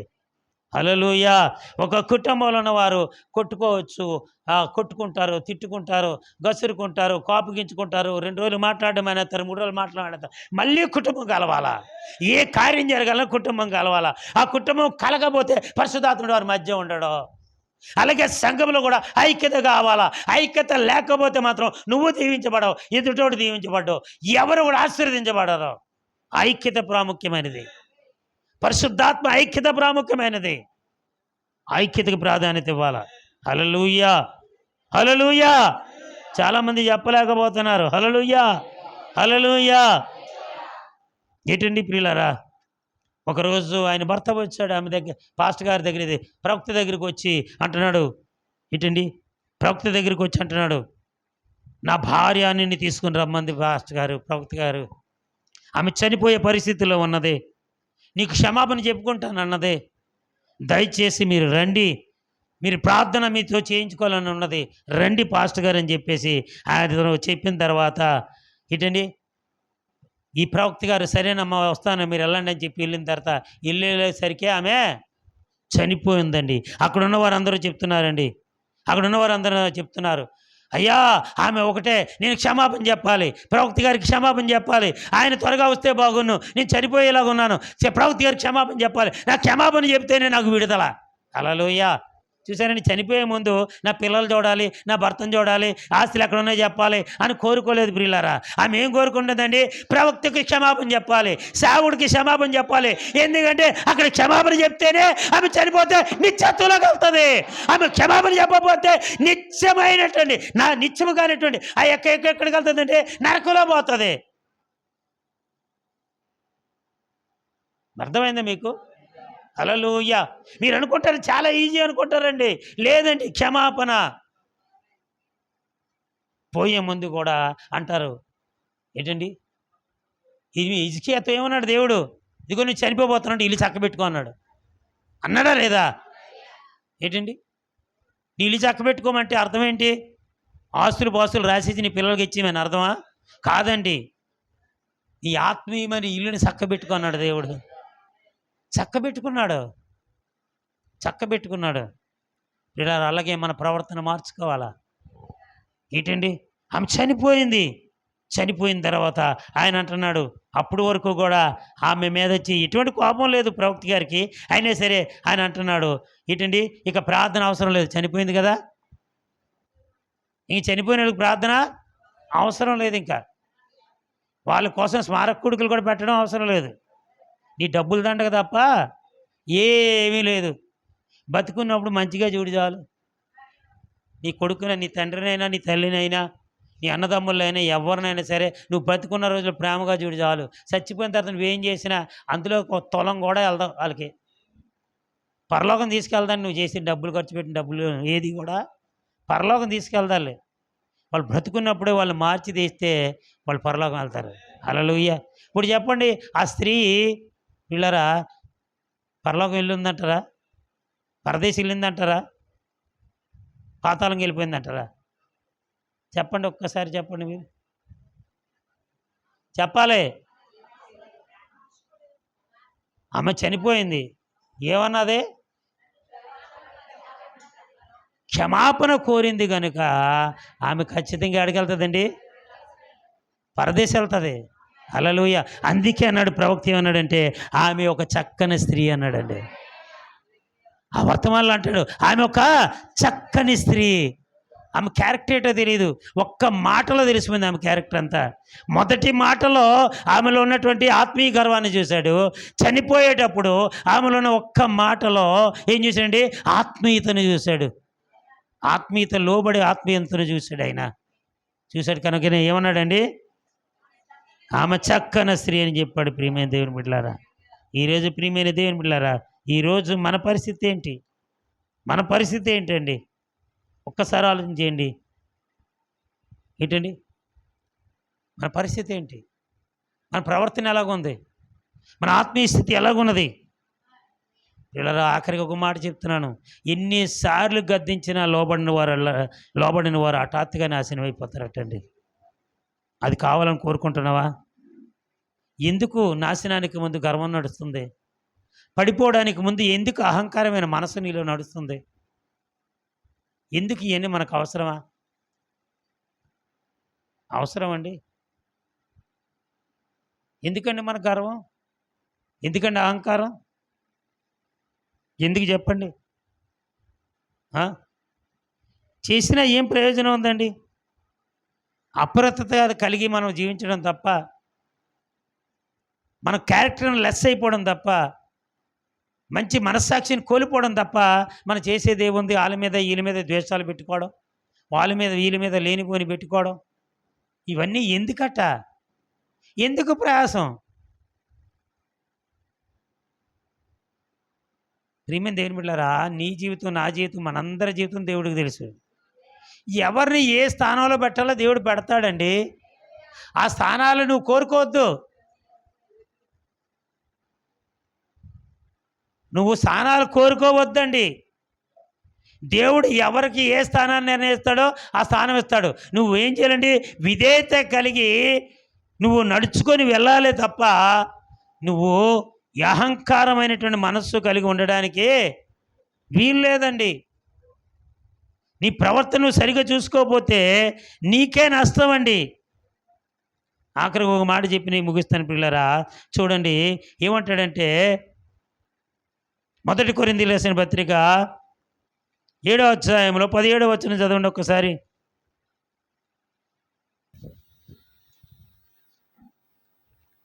అయితే ప్రభువు ప్రతివానికి ఏ స్థితి నియమించునో, ప్రభువు ప్రతివానికి ఏ స్థితి నియమించెనో, దేవుడు ప్రతివానిని ఏ స్థితి యందు పిలిచెనో ఆ స్థితి యందే నడుచుకొనవలెను. ఈ ప్రకారమే సంఘములన్నిటిలో నియమించుచున్నాను. అదండి, దేవుడు ఏ స్థితిలో అయితే నేను పిలిచాడో ఆ స్థితిలో ఉండమ్మా, ఉండండి. ప్రయాసపడకండి. పెద్దదాని గురించి ఆశించకండి. ఏదో దాని గురించి ఆలోచించకండి. పేరు ప్రఖ్యాతుల గురించి ఆలోచించకండి. భోగభాగ్యాల గురించి ఆలోచించకండి. ఈ లోకంలో కీర్తి కోసం, కనకం కోసం ఆలోచించకండి. ఈ లోకంలో ఉన్న వాటి కోసం దేనికి కూడా నువ్వు ఆశించకండి. నువ్వు ప్రభువు ప్రతివానికి ఏ స్థితి నియమించానో ఆల్రెడీ స్థితి నియమించేశాడు. లేదా నాకే స్థితి నియమించాలో ఆ స్థితి నియమించాడు. నాకు నీకే స్థితి నియమించాలో ఆ స్థితి నియమించాడు. దాన్ని దాటి మనం వెళ్ళడానికి వీల్లేదండి. అది ఆయన కంటిన్యూ చేసుకెళ్తాడు. ఆయన రాసిన లిస్టు ప్రకారం జరిగిపోతుందండి. ఒక్కోసారి నా భార్య నేను కలిసి కిరాణా షాప్కి వెళ్తాం, లిస్ట్ ఇస్తుంది. ఇంత లిస్ట్ ఇచ్చేసి వచ్చేస్తాం. మేము సాయంత్రం వెళ్ళేసరికి బస్ తట్టుకుని వచ్చేస్తాం. ఎందువల్ల? ఆల్రెడీ లిస్ట్ ఇచ్చేసాం వాడిగా. ఇంకా అన్నీ కట్టేస్తాడు. కట్టేసి రెడీగా ఉంచుతాడు, మూట కట్టేశాడు, అంతే. మరలా ఎన్నయా లేదా అని ఇప్పుడు చూసుకోవాల్సిన పని లేదు ఇక. అలాగే ఇక్కడ ఏంటంటే దేవుడు నిన్ను ఏ స్థితిలో పిలిచాడో ఆ స్థితి నీకు నియమించేశాడు. నియమించిన తర్వాత నువ్వు ఎందుకు పోకలాడతావు? ఎందుకు పరుగులాడతావు? రష్ప ఎందుకు బరిలాడతావు? దేవుడు ప్రతి వానికి ఏ స్థితి అందు పిలిచానో ఆ స్థితి అందే నడుచుకొనవలను. నువ్వు ఆ స్థితిలో నడుచుకోవాలా. ఈ ప్రకారమే సంఘబట్ట అన్నిటిలోనూ కూడా నియమించుచున్నాను. ఆ ప్రకారంగా దేవుడు నియమిస్తున్నాడు సంఘాలన్నింటిలోనూ. అంతేకాదా అని చెప్పేసి నీ ఇష్టం వచ్చినట్లుగా నువ్వు ప్రవర్తిస్తానంటే కుదరదు సుమా. దేవుడు ఒప్పుకోడు, పరిశుద్ధాత్ముడు ఒప్పుకోడు. దేవుని సన్నిధిలో నీ ప్రవర్తన బాగలేకపోతే ఆశీర్వాదాన్ని బదులు శాపమే పట్టుకెళ్తావు. అర్థమైందా? ప్రియమైన దేని బట్టి నేను ఒక మాట చెప్పనా, నేను విశ్వాసగా ఉన్న టైంలో మీలాగే, కానీ అందరూ నన్ను పాస్టర్ గారు అనుకునేవారు మొదటి నుంచి. ఎక్కడికి వెళ్ళి బాగోలేకపోయినా వాళ్ళకు సువార్త చేసి చిన్న మాటలు చెప్పి చిన్న ప్రార్థన చేస్తే వాళ్ళు కానుకిచ్చారు. నేను పాస్టర్ గారిని కాదమ్మని సరే కానుకిచ్చారు. ఆ కానుకని నెమ్మది జాగ్రత్తగా పట్టుకొచ్చి దాని పేపర్తో చుట్టేసాడు. మరలా కూడా అప్పుడు పర్సలు లేవు, మనకి అంత కెపాసిటీ లేదు. అప్పుడు పర్సలు పెట్టుకున్న అంత కెపాసిటీ మన జోబులు లేదు అప్పుడు.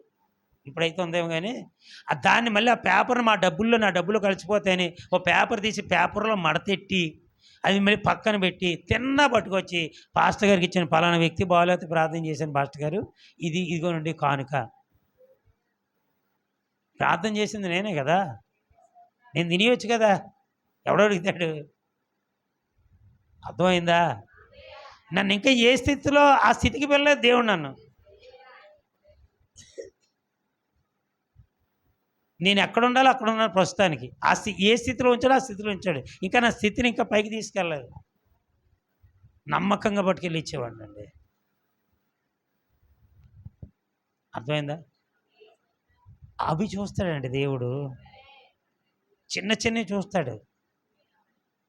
చిన్న విషయాలు చిన్నవి పట్టించుకుంటాడు. నీ చేసే ప్రతి దాన్ని కూడా జాగ్రత్తగా మనుషులు పరిశీలన చేయకపోవచ్చు, కానీ దేవుడు పరిశీలన చేస్తాడండి. ప్రతిదాన్ని క్లియర్గా చూస్తాడు దేవుడు. నువ్వు అనుకుంటావు ఈ డేటా ఎంత శాదస్తాడు, ప్రతిదాన్ని పట్టుకుంటాడు అంటారు. కాదు, దేవుడైతే ప్రతిదాన్ని పట్టుకుంటాడు. నువ్వు అనుకుంటావు శాదస్తావని, కాదండి. దేవుడైతే అలా కాదండి, ప్రతిదాన్ని పట్టుకుంటాడు. ఎక్కడ క్షమించాలో అక్కడ క్షమిస్తాడు, ఎక్కడ శిక్షించాలో అక్కడ శిక్షిస్తాడు, ఎక్కడ హెచ్చరిక చేయాలో అక్కడ హెచ్చరిక చేస్తాడు, ఎక్కడ పనిష్మెంట్ ఇవ్వాలో అక్కడ పనిష్మెంట్ ఇస్తాడు. కాబట్టి పిల్లరా, ఈ ప్రకారమే సంఘం అన్నిటిలో నియమించుచున్నాను. 23వ వచనం, మీరు విలువ పెట్టి కొనబడేవారు గనుక. మీరు ఏం పెట్టి కొనబడ్డారు? విలువ పెట్టి కొనబడిన వారు గనుక మనుషులకు దాసులు కాకుడి. మనుషులకు దాసులు కాకండి. మనుషుల మాటలు పాడైపోకండి. మనుషుల మాటల ప్రకారం జీవించకండి. వాక్యం ఏది చెబితే వాక్యం ప్రకారం జీవించండి. నీ సేవకుడు ఏది చెప్తే అది నమ్మకంగా చెయ్యండి. మనుషులకు దాసుడు గాక. ఇప్పుడు నేను పిలిచాను యోనాతాన్ని ఈరోజు ప్రార్థనకి వెళ్దాం రా అని పిలిచాను మధ్యాహ్నం. అదే టైంలో వాళ్ళ మేనమామ రే రారా పలానా దగ్గర పండుగకి వెళ్దాం, లేదా పలానా దగ్గరికి వెళ్దాం, నువ్వు రారా అని పిలిచాడు. ఇప్పుడు దేనికి వెళ్ళాలి? యోనాతాను దేనికి ప్రాధాన్యత ఇవ్వాలా? చెప్పాలే. మరి మీరు చెప్పకపోతే యోనాతాన్ని అడుగుతాను. యోనాతాన్ని నువ్వు చెప్పు.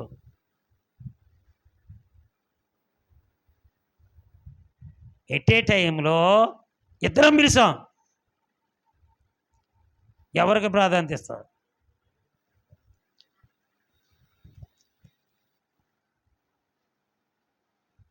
ఇప్పుడు చదివిన వాక్యం నీకు అర్థమైతే చెప్పేస్తావు. నీవు విలువ పెట్టి కొనబడిన వాడవు. అది నీకు గుర్తుందనుకో, అయ్యో నా సేవకుడు పిలిచాడని పరిగెట్టుకు వెళ్తావు. నీ మావికి ఏం చెప్తావు? నేను రాలేను మావయ్య, నాకు పని ఉంది, దయచేసి నన్ను అర్థం చేసుకోండి. ఒకటే మాట. నువ్వు విలువ పెట్టిన కొనబడిన వాడు అయితే.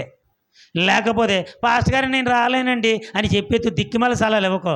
ఆ లోకాన్ని అడగ లోకాన్ని తీసుకెళ్ళండి, వాళ్ళు అడుగు అక్కడ సతీష్ ఉన్నాడు సతీష్ని తీసుకెళ్ళండి, అలా కృపానిధి కలిగి ఉన్నాడు కృపానిధి తీసుకెళ్ళండి, నేను రానండి అని దిక్కుమల సలాలు ఇవ్వకూడదు. అర్థమైందా?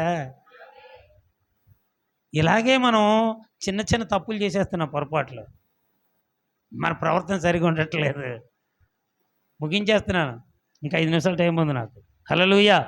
కాబట్టి ప్రియులారా ఏంటండి, మనుషులకు దాసులు కాకుడే, మీరు విలువ పెట్టి కొనబడిన వారు.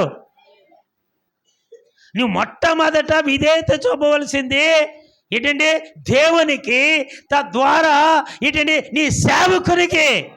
అంతే తప్ప పక్క సంఘవాడు పిలిచాడని, ఎదురు సంఘవాడు పిలిచాడని వాళ్ళకి ప్రాధాన్యత ఇచ్చి నీ సేవకుడికి ప్రాధాన్యత ఇవ్వలేదనుకో, నీ చుట్టాలు పిలిచారని, నీ బంధువులు పిలిచారని, నీ స్నేహితులు పిలిచారని వాళ్ళకి ప్రాధాన్యత ఇచ్చి నీ స్నేహితుడికి ప్రాధాన్యత ఇవ్వలేదు, నీ సేవకుడికి ప్రాధాన్యత ఇవ్వలేదనుకో, నీకు నువ్వే విలువ పెట్టి కొనబడినవాడు. నువ్వు మనుషులకు దాసుడు అయిన నీవు ఇంక నువ్వే విలువ పెట్టి కొనబడిన వారు. అవునంటారా కాదంటారా? హల్లెలూయా. అవునా? ఎప్పుడు చూసినా పాస్ట్ గారిని పొగుడుతున్నారు అనుకోకండి. మరి నా దగ్గర అయ్యే కనపడుతున్నాయి, మీలో అవి కనపడితే మీ గురించి చెప్పేవాడినేమో. ఉద్యోగాలు మానేసి కూడా పాస్ట్ గారు పిలిస్తే పరిగెట్టిన రోజులు ఉన్నాయి నా జీవితంలో. ఒక్కొక్క నెల అయితే జీతమే తీసుకుంటాను కాదండి, ఈ నమ్మరు. వచ్చిందే 2000 రూపాయలు జీతం ఆ టైంలో, కొత్తగా ఉద్యోగం జాయిన్ అయిన కొత్తలో. అప్పట్లో ఓ మనిషిని పెడితే రోజుకి 20 రూపాయలు ఓ మనిషి కూలి. అలాగే ఎన్ని రోజులు డబ్బంతా జీతం అంతా అలా తీసుకొని వాళ్ళకి ఇచ్చేసేవాడిని అంతే.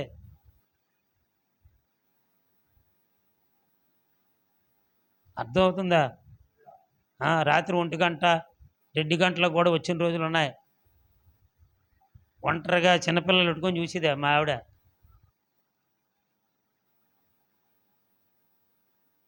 అర్థమవుతుందండి? ఏంటండి, మనుషులు దాసులు కాకుడి సహోదరులారా.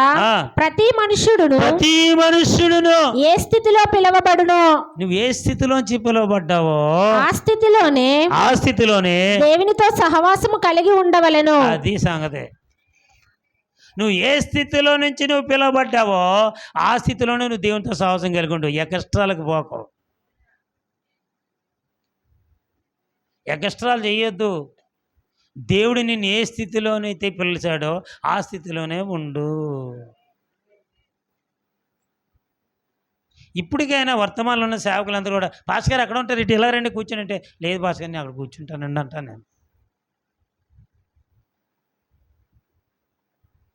ఎందుకంటే వాక్యం నాకు గుర్తుకొస్తుంటుంది. ప్రభువారు చెప్తారు ఏంటండి, మనం ముందుగా కూర్చుకునేవాడికి ఎవరైనా మనకంటే గొప్ప వాళ్ళు వచ్చారు ఏం చేస్తారండి, వెనకెళ్ళి అని పిలుస్తారు. అది ఎందుకట మనకి, అది మనకు అవసరమా? మన స్థానం మీద ముందే అక్కడికి వెళ్ళి కూర్చుంటే దేవుడు ఎప్పుడు ఎలాగ హెచ్చించాలి, ఎక్కడున్నా అంతే అండి. మనకు వచ్చిన క్రెడిట్ మనకు వస్తుందండి. హల్లెలూయా. మన స్థానం మనకు భద్రంగా ఉంటుందండి. దీని అంతటికీ కారణం ఏంటో తెలుసా ప్రియులారా? మన క్యారెక్టర్, మన ప్రవర్తన జీవితం. మన ప్రవర్తన జీవితం ఎలా ఉన్నదో ఎల్లప్పుడూ చూసుకోవాలి. అప్పుడప్పుడు కాదు, అప్పుడప్పుడు చూసుకోవడం కాదు. నీ క్యారెక్టర్ గురించి ఎల్లప్పుడూ చూసుకోవాలా. నువ్వు ఏ పని చేసినా నీ క్యారెక్టర్ నుంచి పరిశీలన చేసుకుంటూ ఉండాలా. ఈ పని చేసిన పని మంచిదా కాదా, నీ మాట్లాడిన మాటలు మంచివా కాదా, నేను వెళ్తున్నటువంటి ప్రయాణం మంచిదా కాదా, ప్రతి దాన్ని కూడా నువ్వు పరిశీలన చేసుకుంటూ వెళ్ళాలా. నీ ప్రవర్తన పరిశీలన చేసుకుంటూ వెళ్ళాలా.